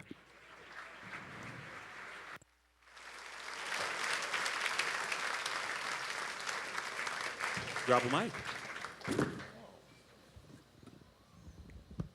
Is it on? Is it on? Yours is a little bit hotter than mine. How's everybody doing? This has been an unbelievable night, truly. And I'm somebody that loves to, on the weekends, on a Sunday, go to Barnes & Noble, go through books, select a couple of books, some magazines, but I think that I don't need to go to Barnes & Noble as much because there's so much history here with WCCO Radio. What we saw earlier tonight and some of the reels and some of the bloopers is just off the charts. One of the things that I think about right now in this moment are the people that are no longer here with us. And when I first got to WCCO Radio, I thought a lot about Dark Star. Dark was an amazing guy. Doing that shift that he once did, I still think about Dark to this day. I don't know how he got away with all the stuff that he would talk about and say. He would run stuff by me in the press box at Canterbury Park, and I'd be like, you're not really going to say that on the radio, right? And sure enough, he would. One thing I would like to do is ask you guys to, at some point tonight, say a small prayer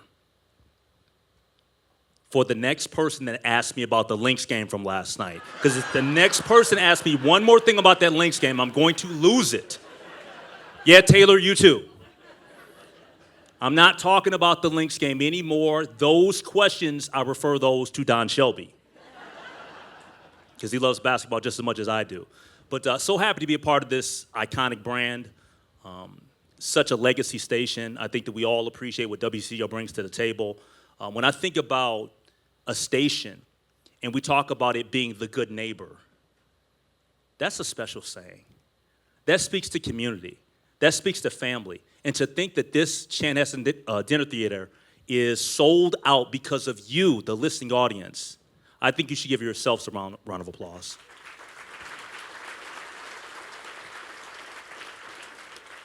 You know, thinking about the Lynx game last night, there's somebody else that we miss. I would love to hear Sid Hartman's thoughts about that game, right? We miss his passion for sports. And I miss Sid a lot. Even though Sid didn't like me at all, Sid would just cuss me out for no apparent reason at all. I don't know why. I'm dead serious. I remember one time at the Target Center, I'm walking down the hallway and he has his Marantz and he's walking past me. He starts just cussing at me for no reason. And I look at Jim Peterson. I'm like, Jim, what's wrong with Sid? He's like, I don't know. But I think it's in the bloodlines because in 1998, when I first got into radio at a previous stop, I interned for Chad Hartman. And let's just say that Chad made me do certain tasks that Chad, at some point, I'm gonna get you back. The snowstorms and having me run the errands, going to buy Denny Green's book with my own money and then having to go to Mick and Selmo to get the money back and you never gave it to me? Now, who does that? But in all seriousness, I just want to say I thank every listener in this audience, every listener to our station, because you make WCCO special. I think about specifically a couple of years ago with Final Pitch, a woman by the name of Diana from Hutchinson that passed away. And we don't know in the moment when things happen to our listeners, but when it does trickle back to us, it means something. Because one of the things I was told several years ago from a woman that I met, an elderly woman who had lost her husband, she said that by listening to the radio, she was able to bond with those people and those personalities, and we bond with you as well.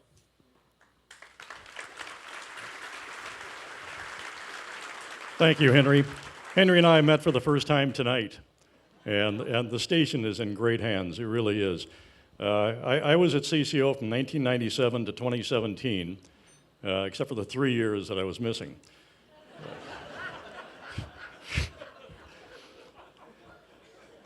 My father was one of the live musicians at CCO back in the day when they had live musicians in Studio 6, which is the main studio now, where everybody does their shows. My dad, Larry, along with Willie and Jeannie Arlen Peterson, were together as musicians, not only on CCO Radio, but CCO TV. So I had that background, and when I got hired at CCO, I was absolutely thrilled.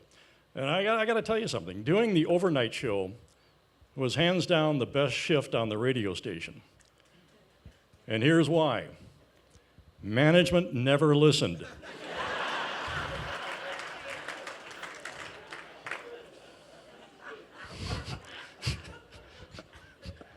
True. The listeners were the star of the show. I've always said that. I loved it when people called and would mumble and just ramble on, because somewhere in there was a story. And if you listened, you'd pick up on it. Sometimes not. But for the most part, you did. Some of the callers, the regulars, I miss them today. The lonely guy. I remember when he called the first time and he said, "Hello, Mr. Malmberg." He always called me Mr. Malmberg. No wonder I liked him. He said, "I cannot get a second date." And I thought about that and I said, "Well, you're the lonely guy." And it stuck. There was Tony in Middletown, Ohio, the King Hubob of Full Contact Trivia. Nobody could beat her. In fact, there was a TV show, something about the experts, and there was a panel of 5, 6 people that were experts in different fields, and there was one guy that was an expert in television, and he was really good, but I thought, I don't think he could take Tony on. So I called the producer of that show and challenged this guy to take on Tony in full contact trivia. Tony walked all over him. After the show was over, he wanted a rematch. So a month later, we did it again. He walked all over her. Or she walked all over him, I'm sorry. But she was remarkable. She was legally blind, but had a photographic memory. And she was remarkable. And then there was Dear Sweet Maggie. Maggie was in her mid-80s. Had a young man call the show one night, and he said, I bought my first home, and I'm having the family over for Thanksgiving. How do I make a turkey? And I'm thinking to myself, you're asking me how to make a turkey? I don't know how to make toast. I told the guy, take the turkey, gut it, put the stuffing in, throw it in the oven, 350 degrees for 30 minutes. And I thought he would start laughing, and he said, thanks, and he hung up. I thought I had killed an entire family. So Maggie calls, and Maggie was this sweet little old lady. And she goes, I've got the perfect, people are calling in with all these different recipes. And Maggie called in and she said, I've got it for this young man, how to make the perfect turkey. So she was going through what she would do, and like the moron I am, I was writing everything down. I'm thinking, I can make a turkey someday. And she says, when you put the stuffing in, you put raw popcorn in with the stuffing. Raw popcorn in with the stuffing. And then she says, you know when the turkey is done, when the popcorn blows out its ass.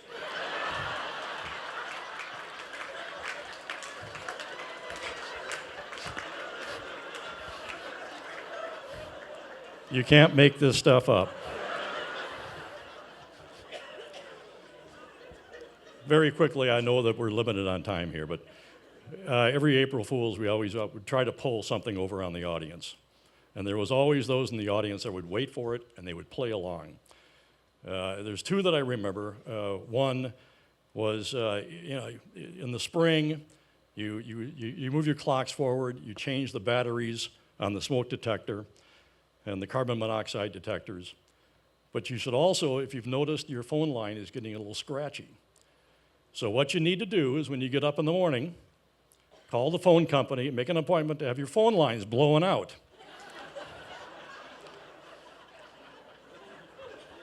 All these people are calling it, I do that every year.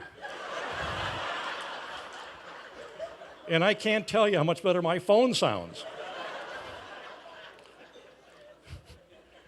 The next morning, I get a call from management. I get out of bed, turn the answering machine on. Momberg, call me. I call. Did you really tell people to call and set up an appointment to have their phone lines blown out? Yeah. Good one. True story. Another time on April 1st, it was just a brilliant idea that BMW had. They designed a road warmer. And the road warmer was laser beam in front of the front tires, and it would melt all the snow and ice on the road as you drove along. And today only, out of public safety and a public service, if you bring your car in, no matter what make or model, to your local BMW dealer, they will install the road warmers on your car.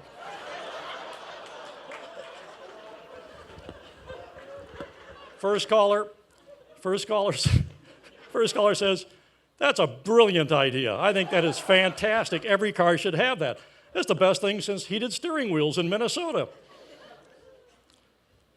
Next morning, I get up on the answering machine. Momberg, call me. Did you really tell people to go to your local BMW dealer and they'll have a road warmer installed on their car? Yeah. What do you want me to say to these guys? Well, how many people were there? They were lined up.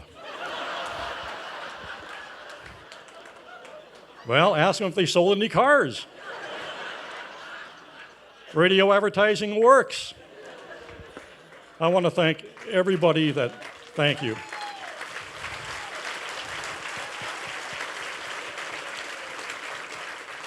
To everybody who listened that night, it was a wonderful time to be on the air, and it's amazing. You become a companion. There's companionship on nighttime radio, and it was, I'm not kidding, the best shift that we could possibly have been on. And I've taken far more time than they allocated, but thank you so much. It's all because of you that this station was so successful. Thank you.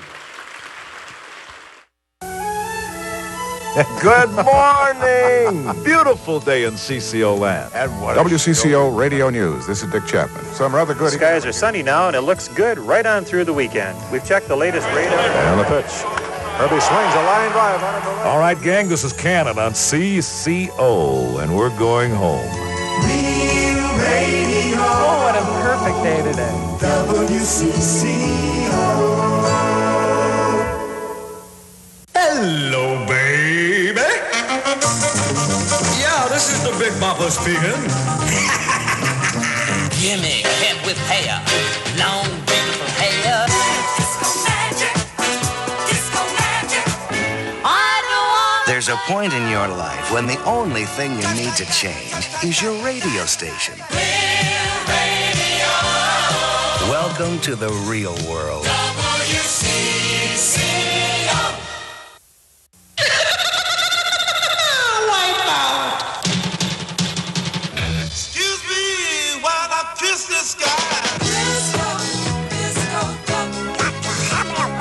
Mama, don't let your baby. Some radio stations never grow up. Most listeners do. Welcome to the real world. WCCO. Have breakfast in the real world. All the morning news, weather, and sports from CBS and CCO Radio, one of America's favorite radio stations. Take the rush out of rush hour by going home with me, Cannon, tomorrow afternoon at 3. WCCO. 5 George Foster Peabody Awards. No other commercial radio station has won more. When you want the news, turn to a leader. Real Radio, WCCO. CCO Radio meteorologists watch the weather for you 24 hours a day. Through sunny skies and snowstorms, turn to the #1 weather station. Wake up tomorrow to CCO Radio. This is Raj Erickson. We get you up, informed, and feeling fine. Good night. WCCO. It's the weekend, and you're on the go. Don't forget to take CCO along, because wherever you go and whatever you do, WCCO Radio is a lot like home.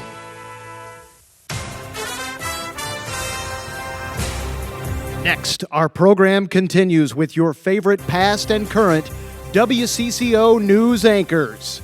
Let's welcome to the stage Eric Escala, Susie Jones, Steve Murphy, Laura Oakes, and Telly Mamayak.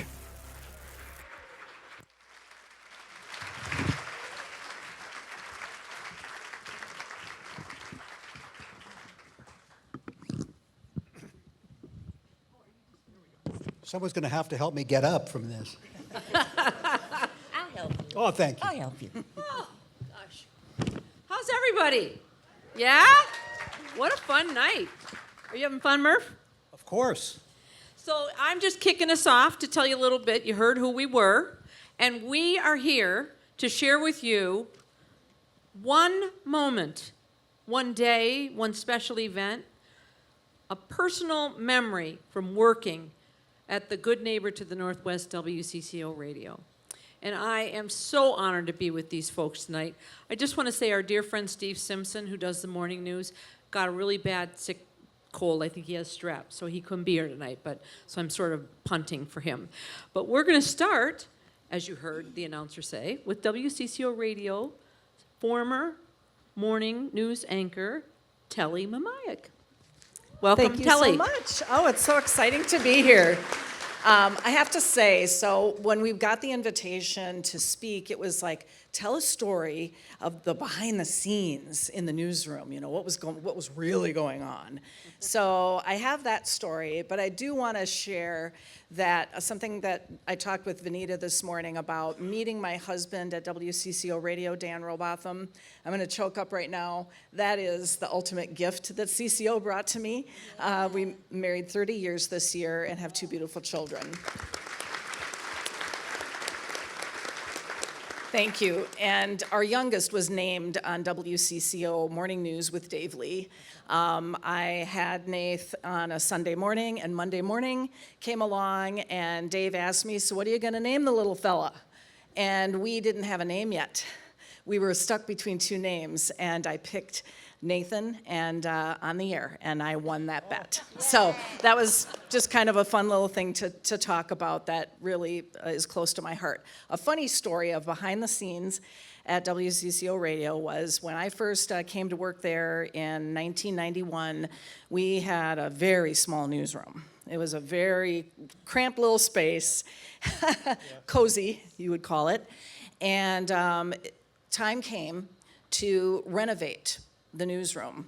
But I'll share one little vignette from our time in that newsroom. There was a TV, and we watched the world happen on that TV. And we also watched the shopping channel. Eric Escala watched the shopping channel. I can name most of the hosts from QVC. Yes. If we got time, I'll do it. You were mesmerized by the talent of these people who could talk about a refrigerator for an hour or a vacuum cleaner. They could sling it. Yes. And you would order things, and they would be delivered to the station. So I remember this. Like what? Well, I will tell you. And I'm not sure if my memory is correct on this one. So flash forward, we're renovating, and we have to clean out our stuff. There's a closet in the newsroom, and this closet is where I would keep my coffee mugs and my oatmeal and my notebooks and my little prized possessions and things. And we all had our little shelf in the closet, I think. I mean, I had mine. It was crammed with stuff. And you can imagine how, after decades at the radio station, how much stuff is in the closet at your own home when you're cleaning out a closet when you're moving. You know what it's like. So as we were cleaning this thing out, it was like a clown car. Stuff was coming. All of a sudden, there's this package, cellophane wrapped. It's white. It's made of terry cloth. It's a robe from the Lincoln bedroom at the White House, and it was yours. Either you ordered it or you bought it from a trip to D.C. sometime. Come on, he doesn't even remember. What's the story? Oh my Take God. it home. Come on, tell the truth. You never told us this. I don't know. The statute of limitations has run out. But this robe became my prized possession. I wore it all the time at home, never at work. That's where it went. And anyway, it's just a silly little story. And to this day, whenever I go to a fancy hotel and we have, the white robes, the terry cloth robes, I got dibs. And it all started with you, Eric, so thank you. How do I do it? All right, Telly, thank you. Up next, Mr. Steve Murphy, otherwise known as Murph. Everybody calls me Murph. I did jot down some personal memories that I want to share, not just one moment. Okay. Of the greats. Halsey Hall. I never met Halsey, but the great Ray Christensen broadcast games with him, and he once told me, "You haven't lived until you've sat in a small press box with a guy who smoked cigars and ate raw onions for a snack during the games." To be clear, Ray loved working with Halsey, but he was way too nice a guy to say, "Hey, could you cool it on the onions?" Steve Cannon. Many, of course, remember, and I think Tommy Mischke was talking about this, Cannon's fictional description of his workplace, a basement studio with silverfish and a single light bulb hanging from the ceiling. I once got a call in the newsroom from the receptionist who said, "There's a visitor here who wonders if he could have a tour." I recognized the man's name. a long-time, well-known state legislator who's no longer with us. When I showed him Cannon's studio, he looked puzzled. "Where's that single light bulb hanging from the ceiling?" he asked. He had bought into Cannon's illusion. When I later told Cannon about it, he loved it, and he said, "Good. Any more tours, keep it up." By the way, I once asked Steve if he ever got the feeling that Morgan, Ma, and Backlash were real, and his response, I still remember his words, "Oh yeah, they're always with me." Boone and Erickson. Charlie and Raj were well-read and worldly, but humor was their mainstay. When I was asked to become the morning news editor, they called the newsroom and put me on the air live. They asked me, "Do you know who used to sit in your chair? Harry Reasoner." That's right, he was our morning news editor. He went on to fame and fortune, of course, as news anchor at ABC TV, and then, of course, as a CBS 60 Minutes correspondent. And you know who else sat in your chair? Clayt Kaufman.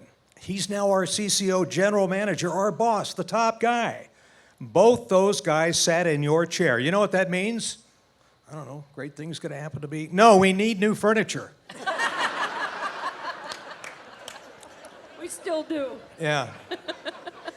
Roger Erickson had a habit of peeling down to his undershirt when the furnace in the studio blasted out excessive heat. Remember, guys? Yes. Still does, I understand. Still does. Right, Now it's the Laura? opposite. Okay. Yeah. Later, when Dave Lee was morning host, the heat got so bad we recalled Roger's undershirt days, and we got a silly spell. I took off my shirt and tie and undershirt and did the news bare-chested. Oh my God. Dave held it together until Roger Strom, our farm director, was not to be outdone. The door flies open. In comes Roger wearing nothing but his underpants. Roger is built like an offensive lineman. Yes. But to help you imagine that scene, and you don't have to imagine it, because Roger, would you please stand up? Roger. Where is he? Hey! He's taking his shirt off. No. Please. Please, I meant to say keep your clothes on. Keep your clothes on. And And you I can't remem- unsee that. Yeah, right? I remember that moment in the studio. Dave Lee will tell you this too. Roger will tell you this. We were just praying that Telly would not show up early to read the news. So many fun memories. We have limited time, but I do want to say something. I thought about this. There is, after 100 years, there's a new energy at CCO Radio. You can just feel it. You can feel it here tonight. And hats off to Brad and all of the folks who put this together. Of course, the staff, the current staff at CCO Radio, and our audiences over the years. Thank you, thank you, thank you, and all of you here tonight. Yeah. Thank you, Steve.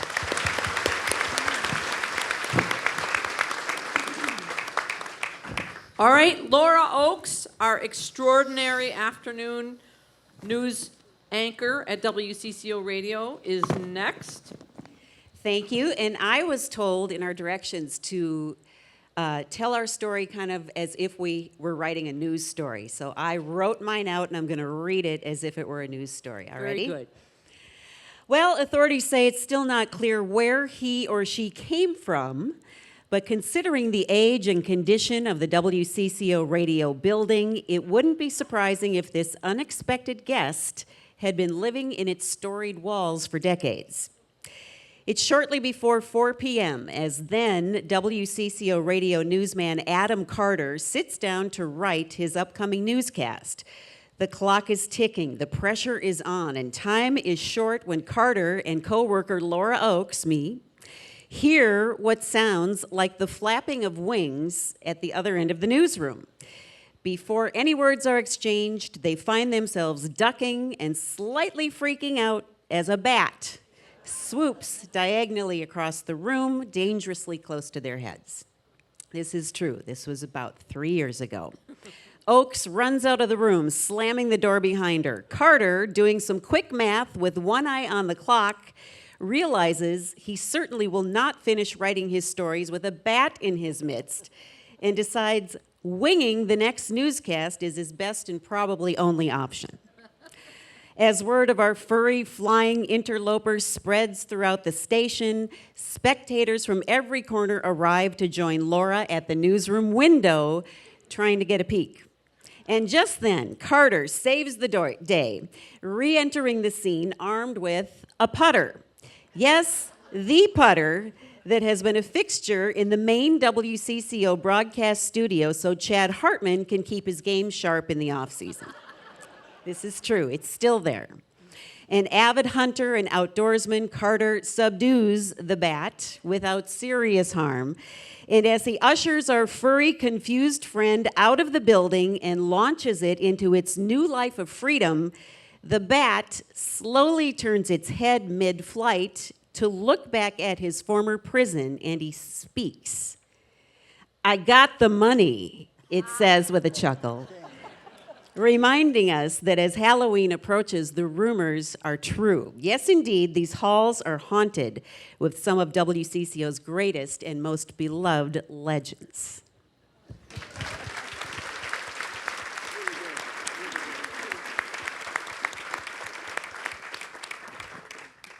Ladies and gentlemen, Eric Escala. Hey, thanks for that sitting ovation. How about those socks? This is Paul Bunyan. You can see him. Yeah, you're cute. And this is Babe the Blue Ox. Oh, excellent. June 26th or 19th, 1989. Murphy and I are in the newsroom at 5:30 a.m. and I get a call, and it's from a real good source. It's a lobbyist who had been in the room when they had just concluded the Northwest Airlines sale to Al Checky, a California financier.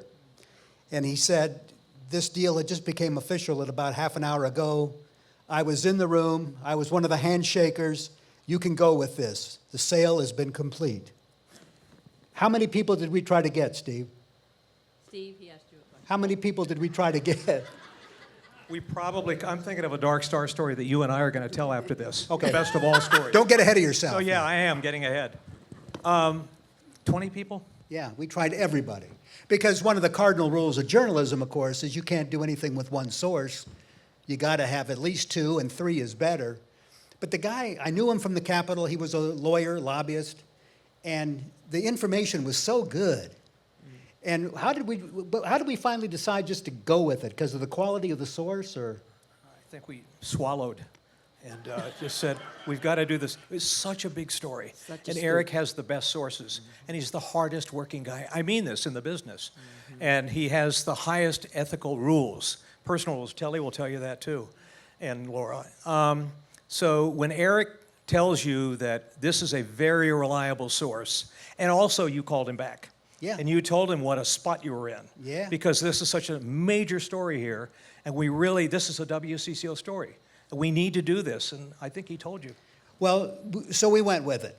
So this was probably the 6 or 7 o'clock news. We probably went with it.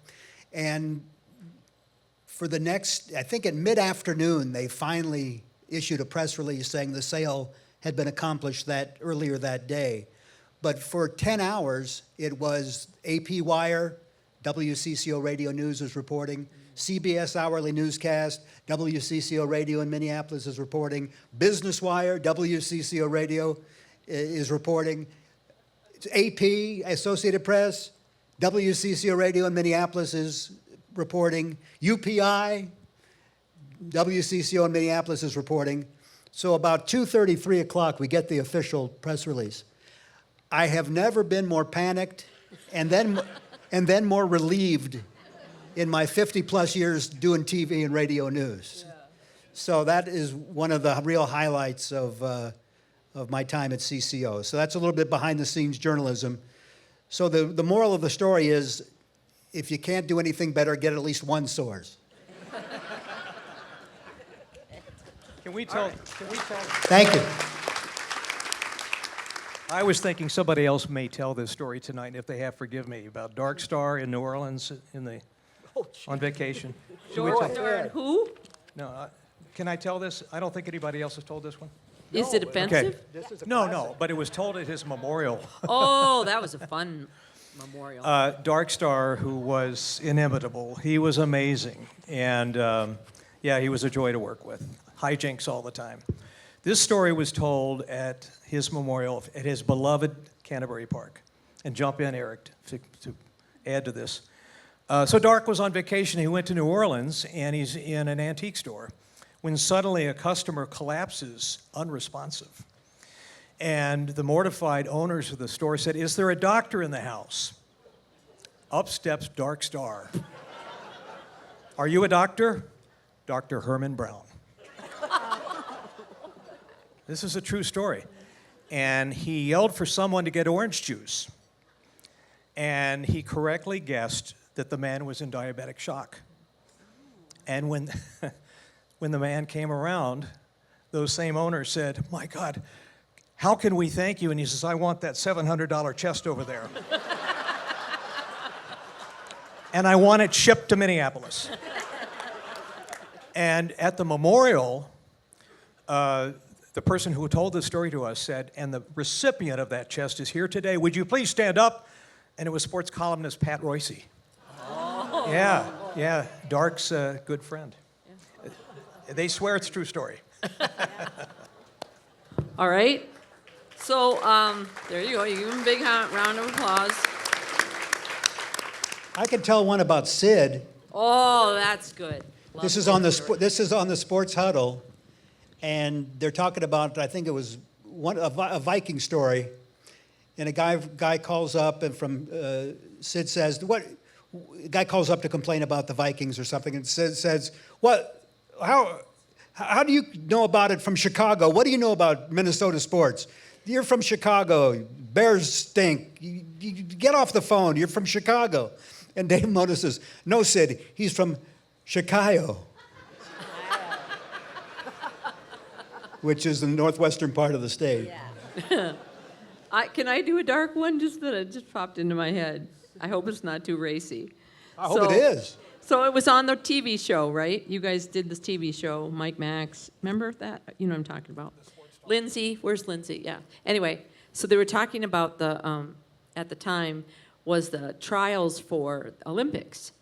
And I think it was Tara Lipinski was not going to be there. It was announced, No. right? Do you know what I'm talking about, Eric? I do. I just popped into my head because of the misunderstanding. So Sid says,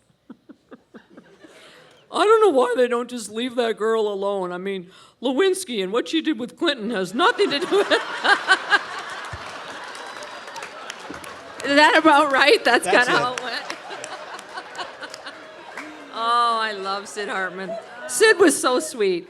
And then he wasn't. You know, he'd call the newsroom and he'd go, "Get me so-and-so's number." And I would go, "Hi, Sid. How are you?" "Of course. I'd be happy to get so-and-so's number." But he was a lovable guy, Chad, and we're happy to have you here, too. You know, me and Chad, we have a special relationship, which we may get to if we have time tonight. So in the spirit of what we're doing here, I'll wrap us up. I got to be careful. I promised today, if anyone heard, that I wouldn't swear, because I enjoy swearing. My old man swore a lot. He couldn't do much without dropping a few words right in the middle of a sentence, so I learned from an old sailor how to swear, which he's an old sailor. I'm Susie Jones, news reporter at WCCO Radio for nearly 30 years. My assignment tonight to select one memorable moment from my time at the Good Neighbor to the Northwest. Trouble is, after that much time, there are a lot of memorable moments, many of them contained right here in my employment file. This is the file that every time I've made a mistake on the air and screwed up or swore or done something naughty, I got written up. So after 30 years, this is all the stories that I have. So I'm going to just randomly draw one. Okay, here it is. April 3rd, 2003. I swear, if anybody gets offended tonight, I'm going to be really mad because I'm going to share these stories that I got in trouble for, and I don't want you to be mad if I tell them. Okay, back to the story. April 3rd, 2003, and Wendy Paulson's here, my program director at the time. Okay. As I recall, so 2003, April 3rd, 2003. Oh, I'm getting so nervous. Susie Jones filling in for Kim Jeffries, who used to work at the station, might remember. As I recall, I needed to fill a half an hour before the Twins started playing their baseball game in the afternoon. I was completely unprepared, which is really, really, really a bad idea for me, just so you know. I looked up at the television monitors in the studio and I saw the Pope. I'm going to do it, Murph. He was there. I think he took some of the calls. He looked frail and soft-spoken. I remarked on the air, maybe he was trying to resign, but no one could understand him.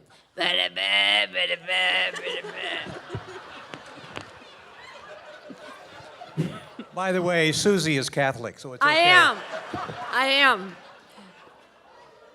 I believe then that I remarked, maybe, something about me suggesting that they just give him some morphine and let him go.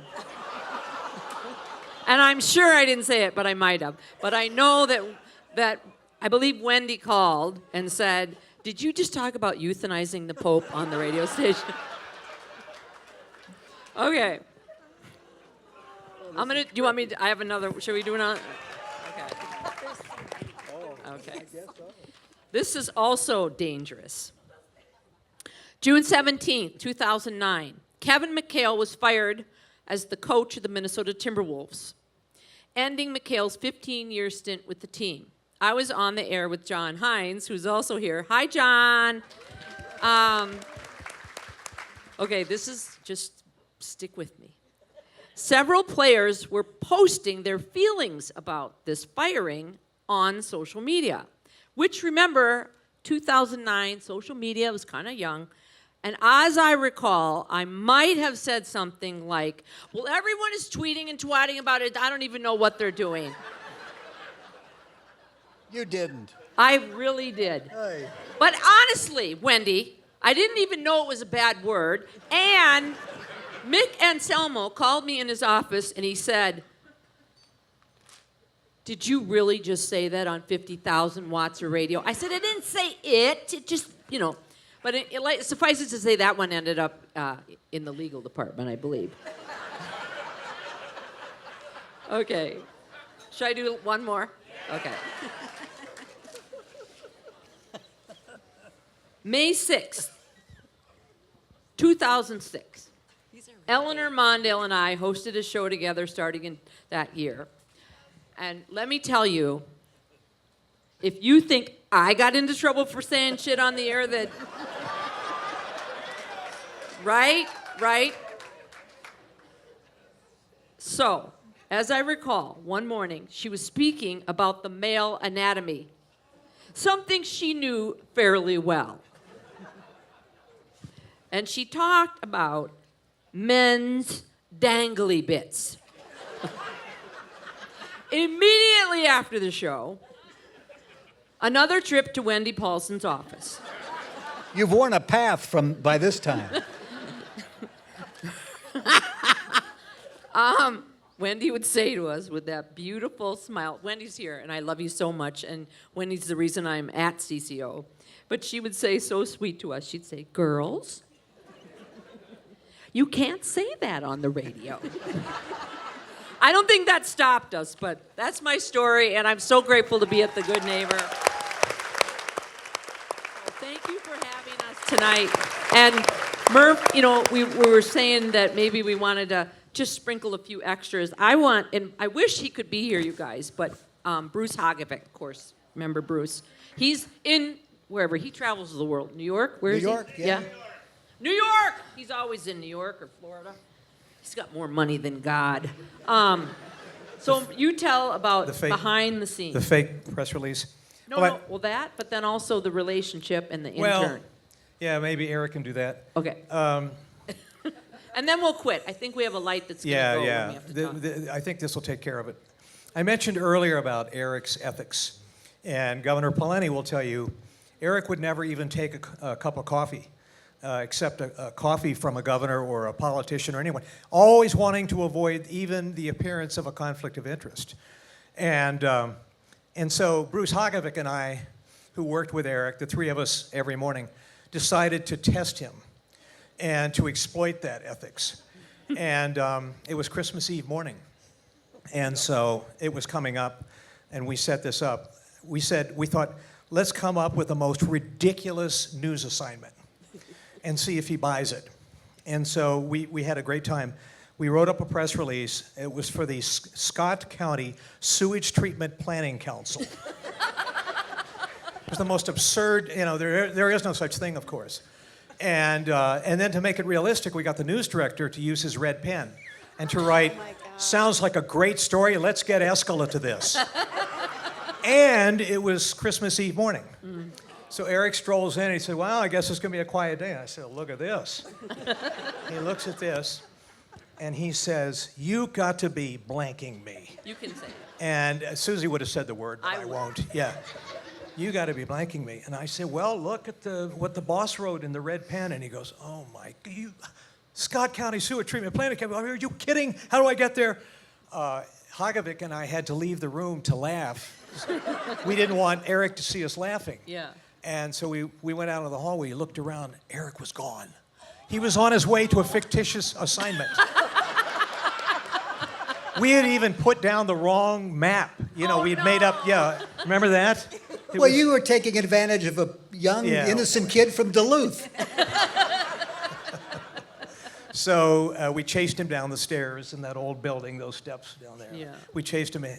Told him on the landings, don't go, it's a joke, it's Christmas Eve morning. We wanted to see if you'd fall for it, and he did not slug us. So. Oh, good.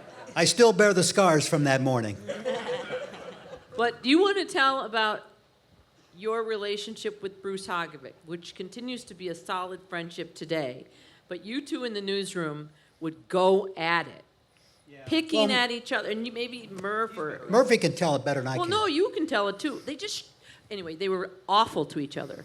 Do you want this card or not? Yeah. That's what I would say. Go read this. What are you doing?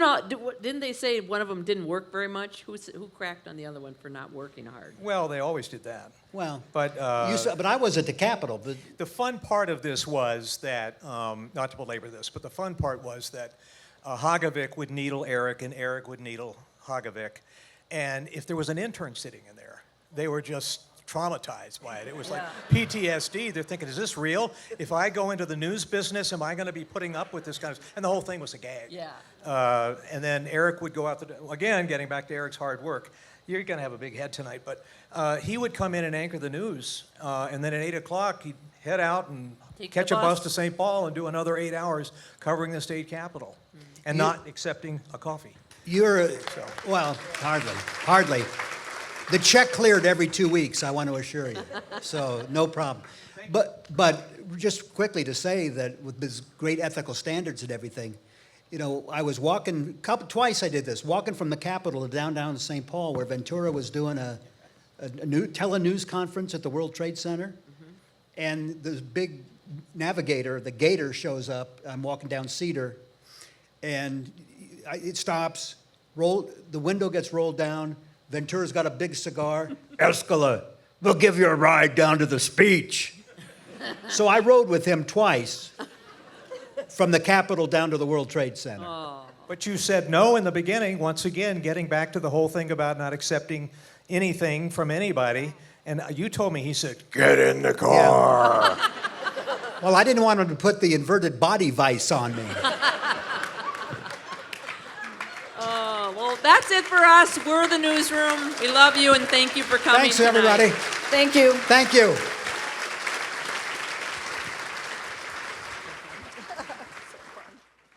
Now introducing our next speakers, Dave Mona, Denny Long, and Steve Thompson.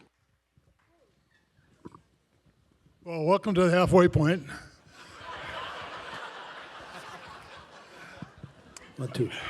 I sat down today and thought, how many people can I come up with from Minnesota who you recognize by only your first name? My list goes like this: Kirby and Herbie, Hubert, Walter, Jesse, Prince, Garrison, Cedric, and Sid. And I think that's quite an accomplishment.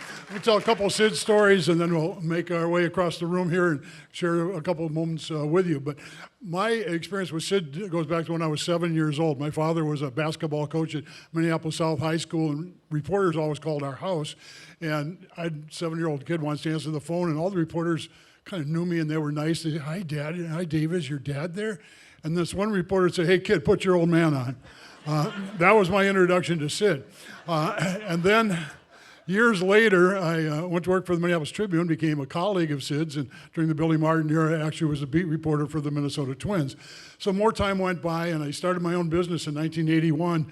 I went to a seminar that showed the failure rate of new businesses, and I remember, it was pre-cell phones, but I remember calling home saying, we maybe should have a backup plan in case this doesn't work. And so I had done a tape for WCCO Radio, thinking I'd probably never hear from them, and about 3-4 weeks later, I got a call on Thursday from By Napier, the program director, who said, I might have something for you. And I said, sure, what is it? He said, did you ever listen to that show on Sunday morning? And I said, you mean with Chuck Lilligren and Sid Hartman, the sports host? He said, yeah, that's the one. I said, yeah, I listen every week. Why? He said, do you think you could do that show? And see, I thought Sid was leaving. But so I said, I'll give it a try. He said, okay, we'll get down here about 8:45. I said, when? He said, Sunday. I said, this Sunday? And he said, yeah, Lilligren's not going to do the show. And it's sponsored heavily, so we need somebody to do it. Let's give it a try. So I don't know if anybody told Sid, but I went into the studio, and he came in about, well, the Mormon Tabernacle Choir had just ended, and our theme song was playing, and he looked at me and said, do you know how to turn the microphones on? Well, that was my fault. I thought in 25 years of broadcasting, Sid had mastered some of the technology aspects, but the producer engineer said, don't worry, I'll get you on the air. So we are now ready to go on the air. And I thought, well, I'm going to get my pep talk. And Sid looked at me and said, no offense to you, Dave, this isn't going to work. I'm going to ask him to cancel the show. 39 years later, he felt the same way. So just a couple of stories. First of all, I need to clarify a couple of things. One of them is we got a city wrong in a story that was told in the last thing. Gene called from Chisago City. Yeah, and in the latter years, Sid was having hearing problems, so I had to repeat what the caller said. So I said, Gene in Chisago City said he's got problems with Gardenhire's use of the bullpen. And Sid says, what does he know about the Twins? He's from Chicago. I said, Sid, no, it's actually Chisago City. Next caller. So moving on, if there was one area that was safe, that I always like surprises, and I knew that Sid wasn't a deep fan in those days of women's sports. So the Olympics had been on the night before, and Tara Lipinski had won the gold medal. And there was no chance he'd watch that. So we got to the end, and he hated the end of the show because that's when the surprises lurked. And I said, Sid, I don't know if you had a chance to say, what'd you think of Lipinski? And I thought I had him stumped, and without hesitation, he said, I don't care what people say about him, I think he's been a hell of a good president. And then it dawned on me, he thought I was talking about Monica Lewinsky. So, and then just two quick stories. Eric's not up here, but I remember Eric did the news one day, and they were talking about the stadium. Governor Pawlenty was talking about all the phone calls that we had on that topic, and Sid was just so frustrated. And finally, demonstrating his knowledge of geography, he said, I don't know what's wrong with this legislature. They're building new stadiums everywhere in this country except here in Montreal. You got to think about it. And then my favorite, Tim Cheetah. Anybody know the name Tim Cheetah? Yeah, umpire. Yeah, Tim Cheetah, great guest. He was everything Sid hated in a guest because he liked to talk. And Sid, would listen for about 20 seconds, and I'm there in the studio, and I can see that Sid is starting to get uncomfortable with the length of Tim's discussion. We were talking about the change of the strike zone, and it was American League and umpires were merging, and they were putting them together, and so Tim's doing a great job of explaining it, and Sid finally, unusual as this was, interrupted Tim, and he said, Cheetah, and Tim quit talking. He said, yeah? He said, isn't the problem with you umpires your lack of inconsistency?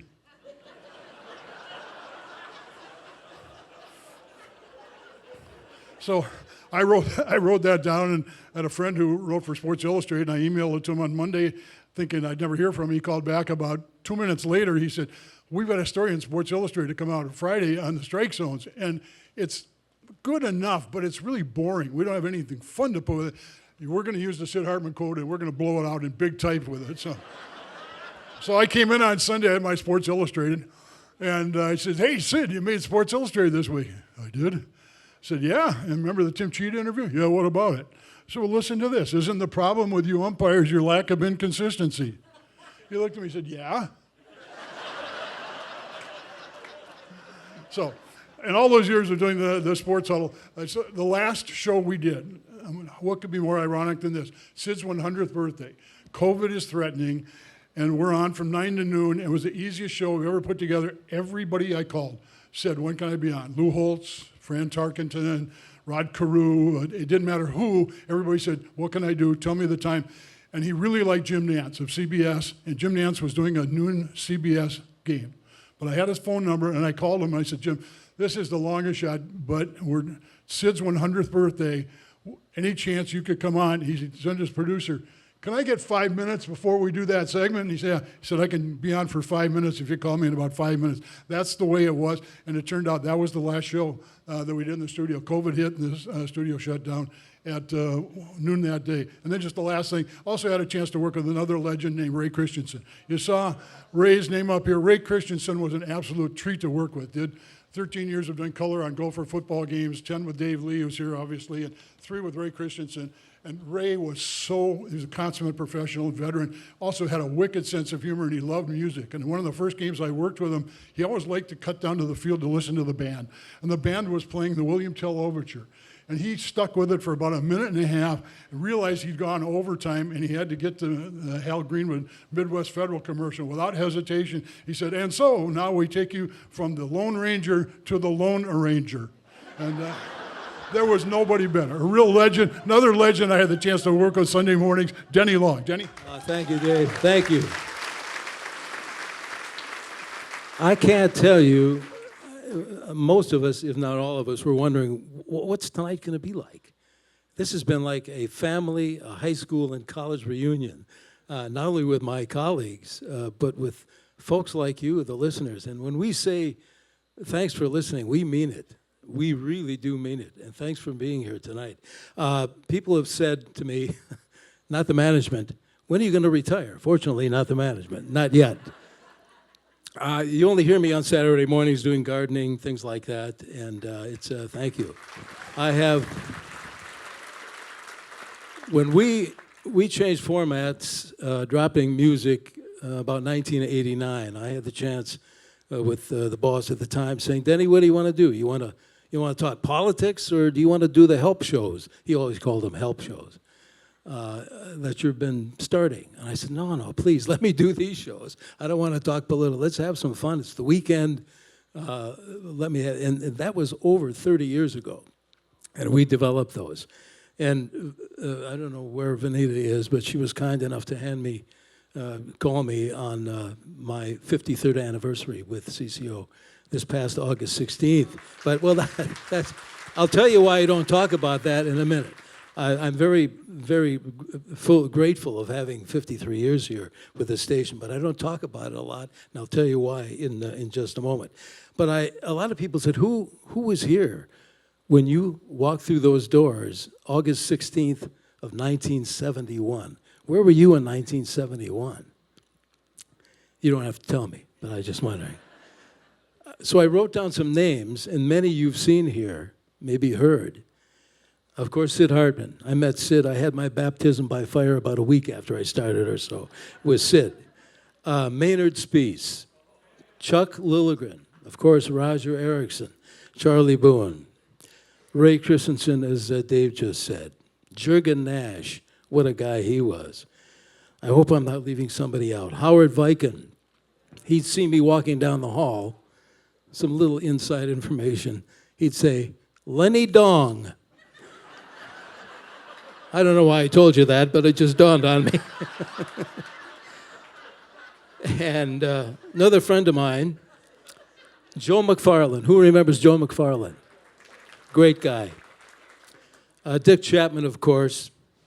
Franklin Hobbs. I filled in for Franklin Hobbs multiple times. I'm going to tell you, that was a long show. 10:30 at night till 5 in the morning. That's a long show. Let's see, who else? Well, there was a guy by the name of Steve Edstrom, who was with us when I started. He left to go to San Francisco. He's now a published author under a different name. And a friend of ours, I know my colleagues would share my feeling for Rich Holter, the late Rich Holter. Great newsman, very strong guy. I even worked with Randy Merriman once. I was blown away with that. I did the Fan in the Stand show years ago. Arv Johnson, did I mention him in the newsroom? Somebody said earlier, hey, you left out somebody. I said, who? Steve Cannon. I said, no, Steve didn't get there till 3 months after I did. So that's all. I was from the Jurassic era. I know our time is limited, so I'm going to try to, like they say, less is more. And a friend of ours, Murph mentioned Bruce Hogovic. Susie did. And he can't be here tonight. He's on the road. But I'm going to tell a little story about some of us who, as Cannon used to say, long in the tooth like me, who've been around a while and still think, hey, I look the same. I haven't changed that much. Like most guys who a good-looking woman walks in the room, all the guys suck in their gut, like that. But things do change, and you do get brought back to earth relatively soon. And I told this story at Bruce's 30th anniversary with the station. He was on remote. I think it was the State Fair. So you have a producer or an engineer, and you've got a crowd out in front. And that was the time when management wanted everybody out there, news people included. And Bruce was just about to go on, and from the audience and the crowd comes an attractive young woman. And she says to the technician nearby, Bruce, excuse me, is that Bruce Hogovic? And the technician says, yeah, that's Bruce. And Bruce, of course, is like, this is... And she turns around and she goes, yes, Grandma, that's Bruce Hogovic. So that's the way it is if you've been on CCO a long time. But thank you so much. Thanks for listening, and thanks for being there tonight. Here's Thanks, Steve Thompson. Danny. He's my weekend buddy, Steve Thompson. Yeah, thank you. What an honor it is to be a part of this radio station. I know some people have talked a little bit about it, but I wanted to talk about what it means to me to be a part of this. I was a little boy in St. Paul on Maryland Avenue, just east of Como Park. My brother and I would be sent to bed, and we'd have a transistor radio. And in the summer, we'd listen to Herb call Twins games. And we should be sleeping, but we'd stay up and listen to games at the Met or some far-flung ballpark. We really got in trouble when they were in Oakland or Anaheim and should be sleeping. Or Ray in the winter at the barn or some other Big Ten arena. And it was at that moment, 7, 8 years old, where that's what I wanted to do. I wanted to work at this radio station. It was my childhood dream. I didn't want to play for the Twins or the Vikings or the North Stars. I wanted to work at CCO. And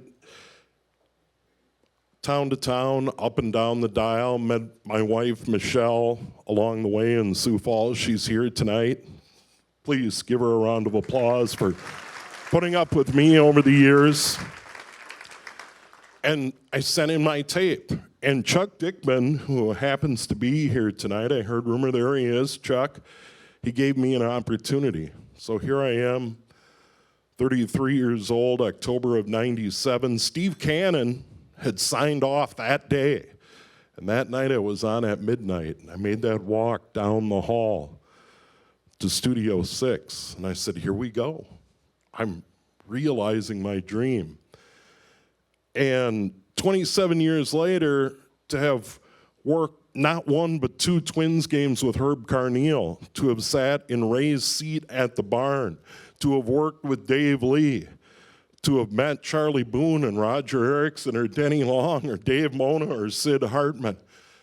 You're looking at someone who some point's gonna hang it up, but I've lived a dream. This is a dream. This moment, the whole career has been a dream, and I thank you, all of you. Thank you. Thank you very much.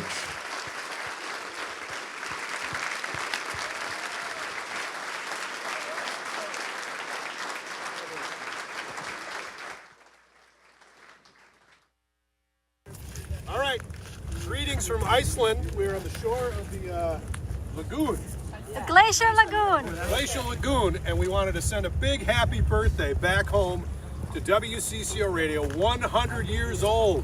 So let's sing happy birthday to everybody at CCO. Ready? 1, 2, 3. Happy birthday to you. Happy birthday to you. Happy birthday, dear WCCO. Happy birthday to you. Here's to the next 100. Ladies and gentlemen, please welcome to the stage Georgiana Green with John Hines and Patty Peterson. You guys still awake? Everybody good? You guys awake? You need a bathroom break? Anything like that? Take your time. Thank you so much. I am honored to be on the stage with all of these legends. I'm Jordana, by the way. I do 9 to noon with Adam Carter, who's in Iceland. That's why he's not here. And I feel unworthy to be here. I honestly, with all of these legends, I've been at CCO 12 years. My message to you, I got the stories. You can hear them on the air, but it's thank you. Thank you, listeners. Thank you for helping me raise my children. Shockingly, despite me, they become good people. Thank you. Thank you for helping me get through my cancer. Boy, we took a dark turn there. Thank you. Right? Your notes and your cards are in a keepsake box. Thank you so much. The pillowcases that you made for me, the shawls that you have made for me. Thank you, thank you, thank you. That's all I can say. Thank you to Lindsay Peterson and Brad. Thank you to John Hines, for whose place I now stand in at 9 to noon. It was fun to be there. Thank you. And thank you to John Williams for being my incredible mentor, and Brad, and just, that's my message to you. Thank you. But John and Patty, thank you for coming before me and laying this amazing table. Well, how much fun. Yeah, it's on. I know. It's kind of like the singer has the one that, is this thing on? Yeah. Maybe the battery's dead. We'll grab another one. Oh, okay, there we go. So, John, Go ahead. What were you going to say? What were you going to say? I remember my first experience with CCO. I was a news anchor for Fox when I came to this market in 2001. And I got a call from Jimmy Erickson, and thank you to Jimmy for being a great mentor. And he said, you might not know me, but you're a news anchor, and Don Shelby's on vacation. Do you want to be Don for a day? And I said, I don't know what the words you're talking about are, but sure, no problem. So that was my initiation into WCCO Radio. Oh, I became Don for a day. Are you talking to me? Okay, here we go. I became Don for a day, and I was hooked, and it was a great experience, and I've been listening to all these legends since. And I was curious to know how you guys came to CCO. Oh, me? Well, I came, I had worked music radio forever, which meant in the Twin Cities since God's dog was a puppy. I mean, that's how long I had been doing this. And the thing about this, and you're going to all benefit from this, is because in music radio, we spoke in 15 to 20-second bursts. Getting to WCCO, it's like you're looking at the clock, and it's like, okay, now what are you going to say? You've spent your entire wallet's worth in the first 5 minutes, and they weren't paying me by the word. You need to fill the minutes. So I learned to slow down a little bit and talk about things that I know. But anyway, coming to WCCO Radio, I was having a chance to fill in, and that's basically what happened. And I segued from there. Let's say I was between jobs. I had been let go after 17 years at the previous station, and that's the beauty of radio.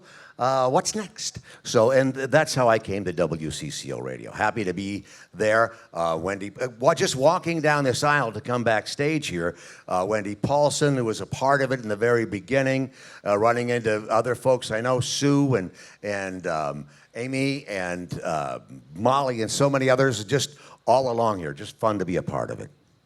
Patty? Well, I came to WCCO Radio as a toddler. How did you do that, Patty? Well, at the very beginning, remember a few hours ago when they were doing some of the flashbacks into some of the people who were doing radio, WCCO radio in the very beginning, there was a picture of a woman with a beautiful microphone that said WCCO. That was my mom, Jeannie Arlen Peterson.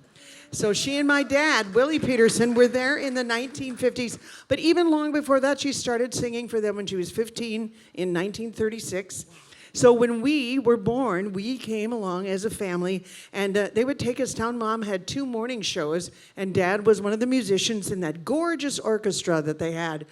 And she would bring us down, and Joyce Lamont would take us out of the broadcast booth and buy us orange pop and balloons or whatever, and I'm 3 years old, so that's how we started. And it's just so interesting for me to have been this many years later in the late 90s going, I'm a singer. My entire family, the Peterson family, has all continued on with music in our lives. 5 siblings, Linda, Billy, Patty, Ricky, Paul, the 3rd generation, now the 4th generation. We've stuck with it. But once in a while, music gets old.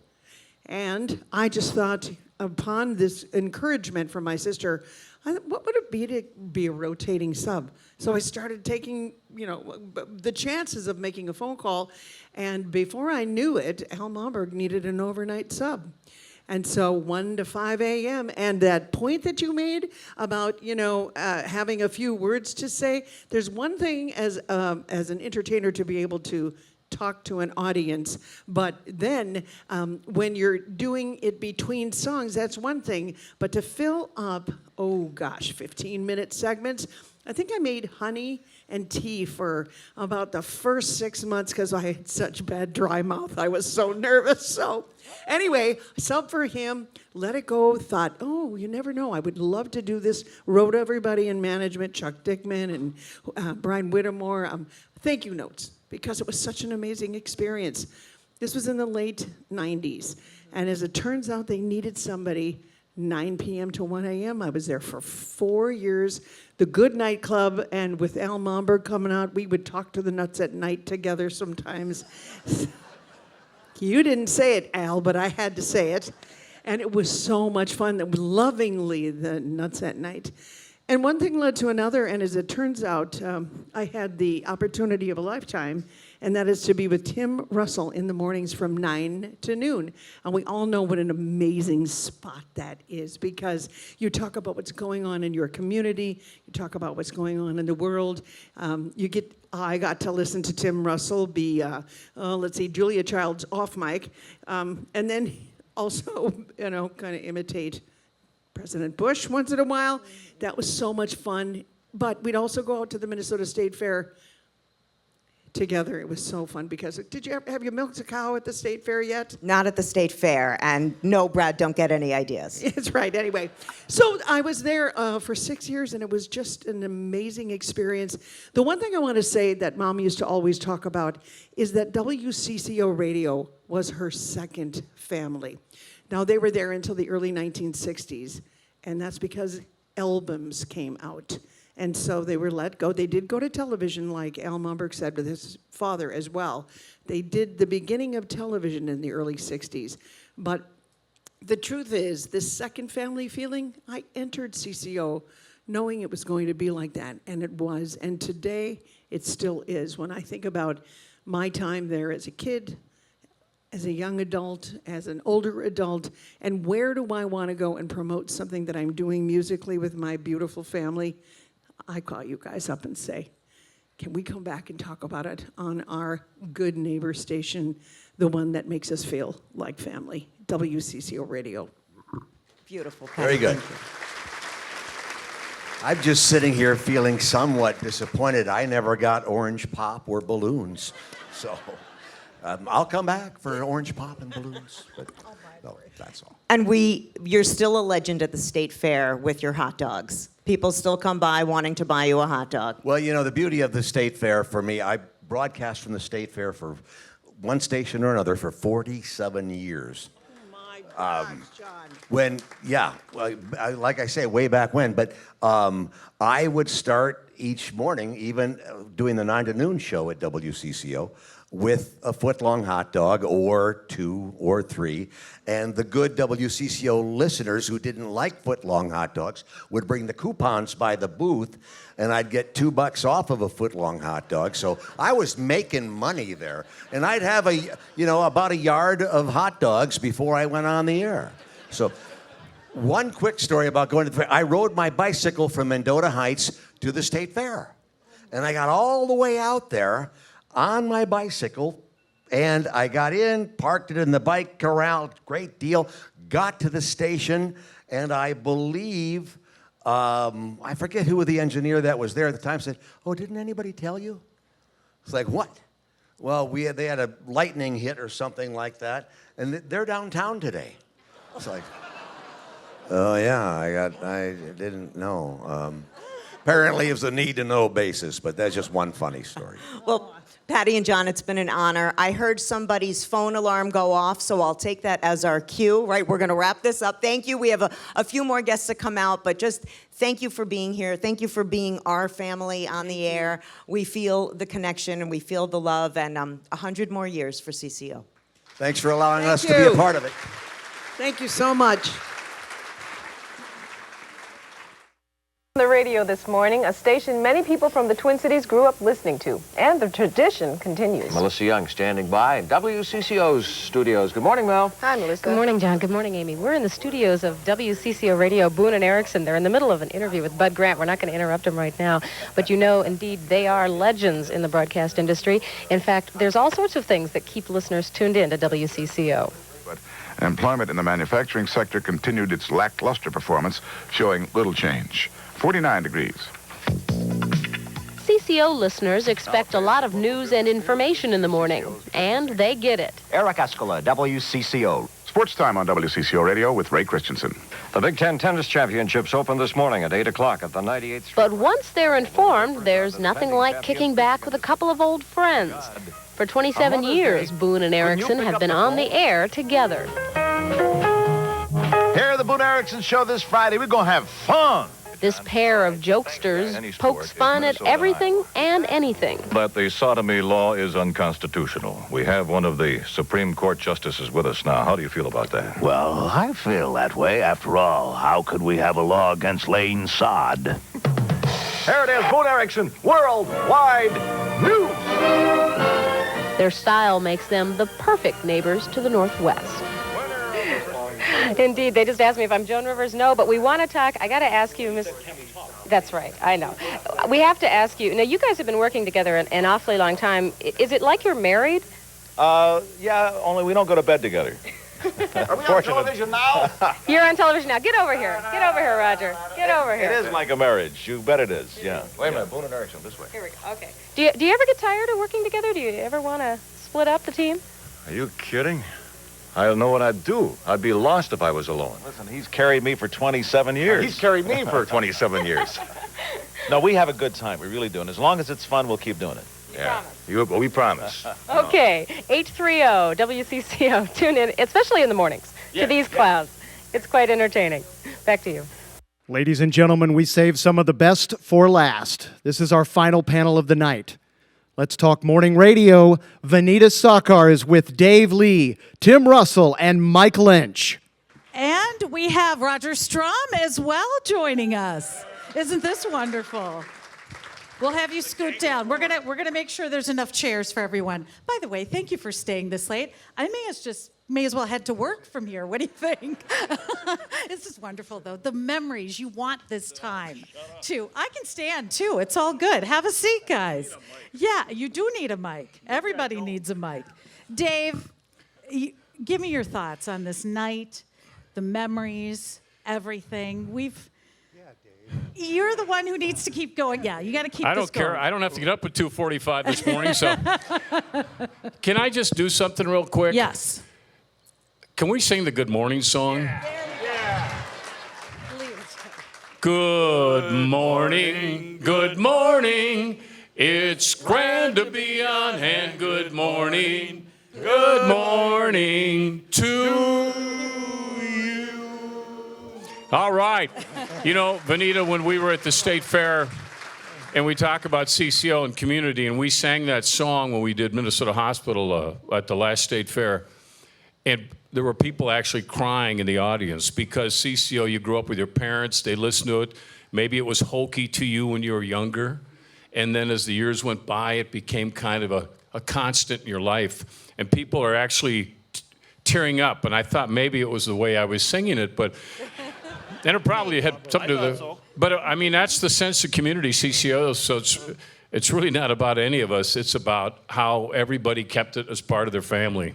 And when I saw those tears, I thought, man, that is really cool. She's thinking about mom and dad and whoever right now. It's so true. You capture that well. The behind the scenes, the magic that you guys had. I want to hear the stories. You want to hear the stories, don't you? The stuff that kept us laughing. Mike, you got a lot of stories, I know. I think this Keep in mind, we had to take a pledge break during Susie, so. Well, all right. She gave away I didn't bring my personnel file with me. Yeah. But we did get in trouble with management, and Dave was involved. I forgot about that. Oh, no, you didn't. No, I didn't. No, you didn't. We were broadcasting from my Zadies on the beautiful South Shore of Lake Mille Lacs. I used to do commercials for him. And, well, anyway, we were there for a weekend. Somehow poor Dave got roped into coming that weekend, too. And we were broadcasting. And they come up to me and they say, well, how'd you like to take a parasail ride? I thought, hey, why not? And they were launching people off a parasail with a parasail off a boat in the middle of Lake Mille Lacs. And this is like May, it's cold. So we decided to do it. And then, I don't know if you got the idea or I got the idea. I don't know who had the idea. But I think I got the idea. I thought it was a good one. Well, okay. Then it was your idea. We strapped the Marty unit, which was a broadcast unit, which was very heavy and thick, and we masking taped it. We duct taped it around Mike's middle. Yep. And then he had the mic, and then you parasailed. And then Dave Lee is doing play-by-play on the shore. Yes. Yeah. And I'm up there, and we're going up and down, and it was fun. It was a good broadcast. You know, I was saying goodbye to all my relatives and my wife and It was everything. like Mutual Omaha. I was Marlin, and he was Jim wrestling the Tiger. Well, and Dave kept paying the guy $50 to dunk me, but he never did. But anyway, fast forward, we come back. And that Monday morning, we get called into the office, and I believe one of the head accountant or whatever, they were worried about legal problems. You know, what if he went down? What if he drowned or whatever? But the head engineer, God rest his soul, Jerry Miller, was more concerned about the broadcast Marty unit getting wet. Never mind me, the broadcast unit. But no, we Tell us the truth, Dave. How big was that boat? Had to be big. Why don't you confirm the story where you came in walking in your Hanes underwear? Oh, boy. And if that's true or not. It's not true. And I couldn't believe you guys said it on the air that I'd done that because people believed it. And now you are here tonight again telling the story. And I want to add Steve Murphy's won Murrells and Peabody, so it came out of his mouth. But I'll never forget that. I mean, I'm on the air, and all of a sudden he walks through, and he's got the tighty whities on. And he's got a mop head on his head. Yeah. Tim, and where do you fit into this with all your different voices? My goodness, you played everything on that show. I've had several ventures with WCCO Radio, starting with WCCO FM for 10 years. And then I was one of the boat people that came over in '83. So Phil Lewis, who was the manager then, said, "You're not going to embarrass us, are you?" And I said, "Well, no, of course not." So anyway, I got a chance to work with Ruth Kozlak for a couple of years, probably 4 or 5 years, I think. And I had the good fortune to work with Patty, of course, in 2000. I had a little sabbatical there for about 3 years. But when one door closes, another opens, and I got to start working with Garrison Keillor's Our Prairie Home Companion, and I've done that for 30 years. But I came back and worked with Patty, and then eventually ended up on the morning show with Dave Lee. And Dave had this incredible sense of comedy and how to write it, and he put together some great bits that we would do together, put on tape, 3 or 4 minutes. In fact, we did one, I think, of the high school Friday night. We had Lou Holtz every Friday doing the Minnesota high school games. I never would have left Minnesota for Notre Dame. But when I heard that bit, I had to get out of town. Yeah. So anyway, Dave was a master of putting together some great skits. Heck, So I'm where very did you lucky. come up with this stuff, Dave? How do you come up with it? Dropped early as a young man. When I got my college degree, my dad said, "What you can do now?" I said, "I think I'm staying in radio." He says, "Come on, you can make a living doing that." And he was not a happy man, but it was fun and it was creative. And I worked with Tim. Remember, we used to do Bing Crosby's brother, Bong Crosby, came in one day. Bing Crosby and Yeah. Brother Bong. And we had St. Nicholas's brother come in. I can't remember what his name was, but he was a little brother. He was quite a bit different than Santa Claus. So we did a lot of bits with Roger. I approached Roger back in 1990 when I started, and I said, "Hey, Raj, I'm on weekends. Nobody's listening to me. What's the chances we could do a bit called Gill and Finn, Olson and Olson, the only anglers named after fish parts?" So that, and Raj was great every time I'd say something. So pretty soon I'm right in Minnesota Hospital with him and Booney, and I don't know. It just kept me from getting bored. But I will say this: Don was talking a little bit about Dave Moore, and it was a Thanksgiving day, or it was a holiday of some kind, and I'm working, which I always did. Julie will confirm I worked a lot of holidays, but so I thought, well, I'm going to do a fake parade. So I had sound effects. You guys remember this? You remember this, don't you? Everybody's doing something else at Thanksgiving. I'm kind of by myself, so I entertained myself, and I'd have fake voices. I'd have the head of the parade come out, and we'd be on 5th and Nicollet, and suddenly we were in St. Paul on, somewhere. But it was all theater of the mind on the radio. And all of a sudden, a studio phone lights up. It was a light right in front of us, so you always knew it's somebody that knew that number.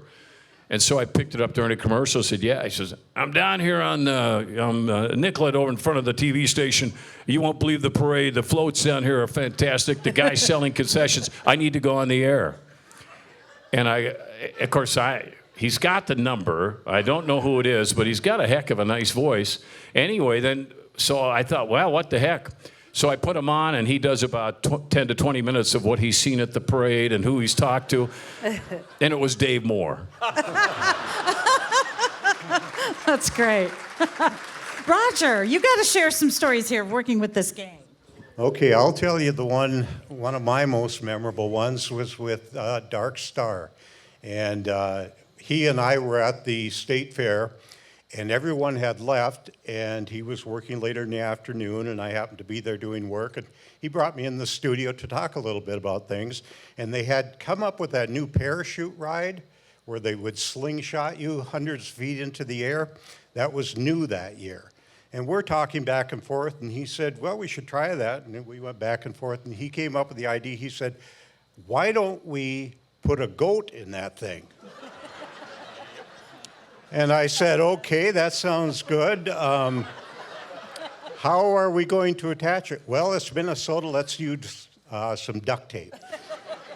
So we're going to duct tape this goat into the slingshot. And then I got the idea, I'm tied with the 4-H people back there. I went and got a lamb, just a little one. And if you squeezed it a little bit, it would, meh. Okay, city folks don't know a goat from a lamb. So we now have a sound effect going along with this whole bit. And we're talking about getting this thing duct taped in, and then we do a countdown when it's time. And he's doing the countdown, and as he got to 1, go, I squeezed the lamb, and I went, bah! Great bit. We're having a good time. We think that was fun. And Dark's back in the studio. I go to the back room, and here comes a sheriff and a deputy and another gentleman. And they come in the door, and who's in charge? I guess it's me. I'm the only one here.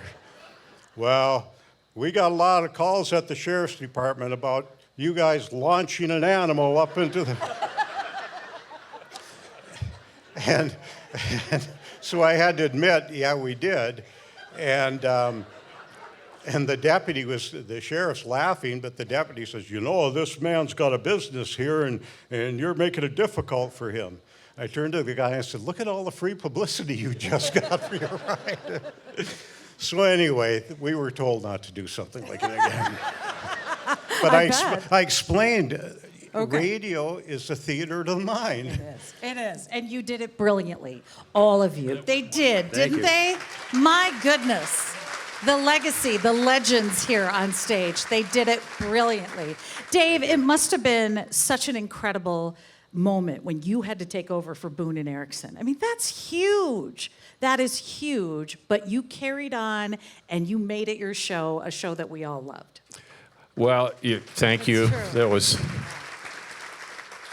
about 2 years of Boone or Erickson, I'll tell you that. But it was, they were just marvelous. I didn't come to work the morning show. I had no intention of getting up at 2:45 in the morning. In college, I never took a class before 11 a.m., so this was a shock to me. But behind the scenes, Charlie and Raj engineered the whole thing without me knowing it, and we became very close friends and good friends, and we just segued, and they'd bring me in, and it was a real blessing, even though I turned CCO down before the first time they called and said, no, I have no interest, because Fargo's really nice. And it was at the time, but I guess I didn't get it. And anyway, they called back a couple years later, and I said I'd do it. But I will tell you this, being on with Roger and Charlie, who are so beloved. So Roger he's always doing the one-liners, and he tells a joke about the Tour de France on, who lived in Minneapolis? Greg LeMond. Was it Greg LeMond that lived in Minneapolis?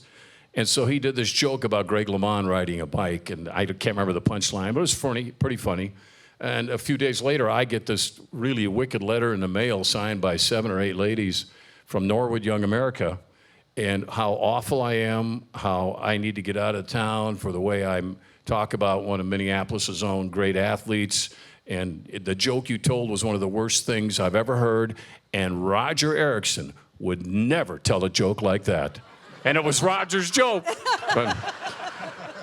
But you're right, Vanita. It was fun. It was. I think I was naive enough not to realize what I was stepping into there. And it was. But again, it just goes back to the audience and the listeners and all the things we could do together and the community service things. That was really the key to CCO. It was all about community, and I don't mean to overemphasize that, but you guys made it happen. And it was really a great time and a blessing to work with Herb Carneal. And when I signed my contract, which I'd never signed in my life, I said, what do I got to sign this for? That's what we do here. And as I'm down at the end of the hall, I think Julie, my wife, was probably with me. Our little daughter, Rachel, was 6 months old maybe at the time, maybe not even that. And I looked down the hall as I came out of the office. We came out of the office. And down in the hallway is our daughter on the floor with Ray Christensen playing with her. Oh. And I thought, wow, this is going to be a pretty cool place to work. So I worked with Ray, I worked with Herb Carneal. They both became very good friends. Canna became a good friend, and Steve gave me the greatest advice when it came to negotiating contracts. So we became very tight. Mike and him were very close. And he said, David, just remember this at negotiations. They don't love you. He used to tell me, just remember, you're a piece of meat to them. So he always wanted that contract to be signed, and don't let him flirt with you. So, yeah, he was a great guy. Mike, you were part of people's mornings. People would be eating their breakfast, getting their kids ready, counting on you. Well, yeah, and people said, well, I just remember, I'm talking to you when you're in your bathroom, when you're in your shower, anywhere you are, I'm with you. No. And you pictured that quite often. Yes, I did. But I just want to say a word, too, off the subject of the morning show, which I dearly love being on. This man here was Roger and the whole gang, Tim Russell, and even Strami with a mop on his head. But, working with Steve Cannon, he brought me in, and I came aboard about 1980, and I was so nervous. My voice was cracking. I was reading everything I said, and he sat me down after about 2 weeks and straightened me out. He took me under his wing, and so I owe so much to the late, great Steve Cannon. What a talent and what a friend. And Dave can tell you that, too. He already has. So, just wonderful man. You could... Mikey, briefly, you could share the story about when Harmon Killebrew hit you in the nut bin. Oh, yeah. Well, actually, no, Cannon started a bit with me where he discovered me at Met Stadium. I was a vendor at Met Stadium. I started out, selling Coke and orange and then popcorn, and then I got to sell peanuts. And back then, we had this big box where we had peanuts, Cracker Jacks, and something else. I can't remember, maybe Milk Duds or whatever. Anyway, nowadays when you go to a baseball game, they got nets all over, the home plate area. But back then, the only net they had was the one facing the field. There wasn't one overhead. So one time, Harmon Killebrew hits a foul tip, and it goes right in my peanut bin. He crushed my nuts. Harmon was on the morning show with us sometime later, or some few years later, and I told him that story. I don't think I ever heard him laugh so hard. What another nice guy. Another great guy. Tim, those voices, I've asked you this on the air before. Where do you come up with them? How do you nail them so perfectly? Well, I don't have my own, so unfortunately, most of the voices that I mastered are all dead. So, what's the matter, Murray? You want me to reach for the moon? Yeah. That's right, John Wayne. It's fantastic. But, you just keep your ears open. And I'll tell you what, you never know when it's going to, number one, when it might crop up, you might become president. Thank you for being here tonight. We really appreciate it. You nail them every time. Dave, do you miss it? Do you miss it at all? You're loving life. You got these wonderful grandkids. You look traveling. You look like you're having fun. I don't miss 2:45 a.m. You mean later in just a few hours? Just a few hours, yeah. No, I mean, I loved every minute I was there, and it was hard to say that it was time to go, but it just seemed like the time to do it, and everybody's kind, and it's really great when you can kind of go out on your own terms like that. And I stayed a little longer than I was supposed to because COVID kept raging, so we wanted to kind of get toward the end of that bit of a pandemic, and it was a kick. So I'm very humble and thankful for what I got, but I am enjoying. And Julie when I retired, she says I have a list for him to do, and by golly, I thought she was kidding. But we've done Good a for lot. you, Julie. So thank you. We have 7 grandkids now. So Mike, you're busier now than you were when you were at CCO. Well, I'm still teaching astronomy classes. I'm still writing for the St. Paul paper. I've written 2-3 books now since I've retired, and just like traveling, love traveling. And of course, you can always join my lovely wife Kathy and myself and a fabulous WCCO Radio Good Neighbor Tour. Next May, we're going to Scotland. Roger, what are you up to? How's life? Well, after WCCO, I was on a couple of other radio stations, writing newspaper column for several small-town newspapers. And then when our kids went off to college, we decided to move to our lake home that we had built up in northern Wisconsin. Wonderful. And then we spend the winters in Arizona, and then this year in California. So I've got a snowblower that hasn't been used in about 10 years, and I'm proud of it. Dave, I'm going to give you the final word here of this panel. This whole evening has been incredible, hasn't it? Just walking down memory lane, seeing these legends. And just for those of us who are newer to this station, to be a part of this history is such an honor, and you heard some people talk about that. But Dave, your legacy and the fact that these listeners are all here so late, I know this is past a lot of our bedtimes, you meant a lot to us. You really did. Yours especially. I know. You're the third hire in the morning in 70 years. I hope you know that. I know. This is crazy, isn't it? Yeah, they didn't have to do a lot of work to hire people. Now I'm only 3 the last 70. But it's just this morning when I was going, I knew we were going to do Minnesota Hospital, so I was looking through the old scripts to see if I could just regurgitate things, which I'm very good at. But there I found a script for Gillen Finn starring James Earl Jones. And I remember when he came on Olsen at the Lakes. And then I found another script, Tim, with Jimmy Carter was our guest. Gary Sandy from WKRP and Frida Payne, a Band of Gold. And the bit was always, at the end of the show, we thought they were lying about who they were. And then Gillen Finn at the end, they'd walk out and they'd go, wait a minute, that was really them.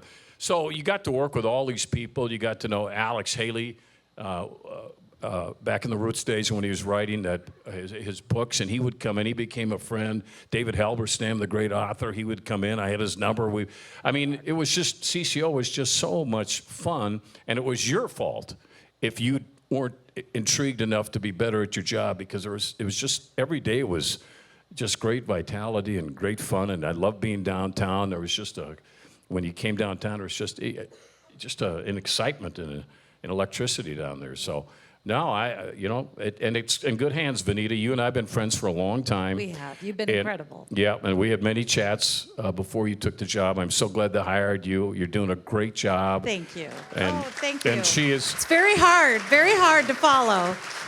You had it for 32 years, Boone and Erickson for 50. It's a legacy there. We try our best every morning. Or management didn't listen to the morning show. Maybe it was nights and mornings they didn't listen to. I'm not sure. Hey, this is great. Great to have these guys up here. Thank you so much.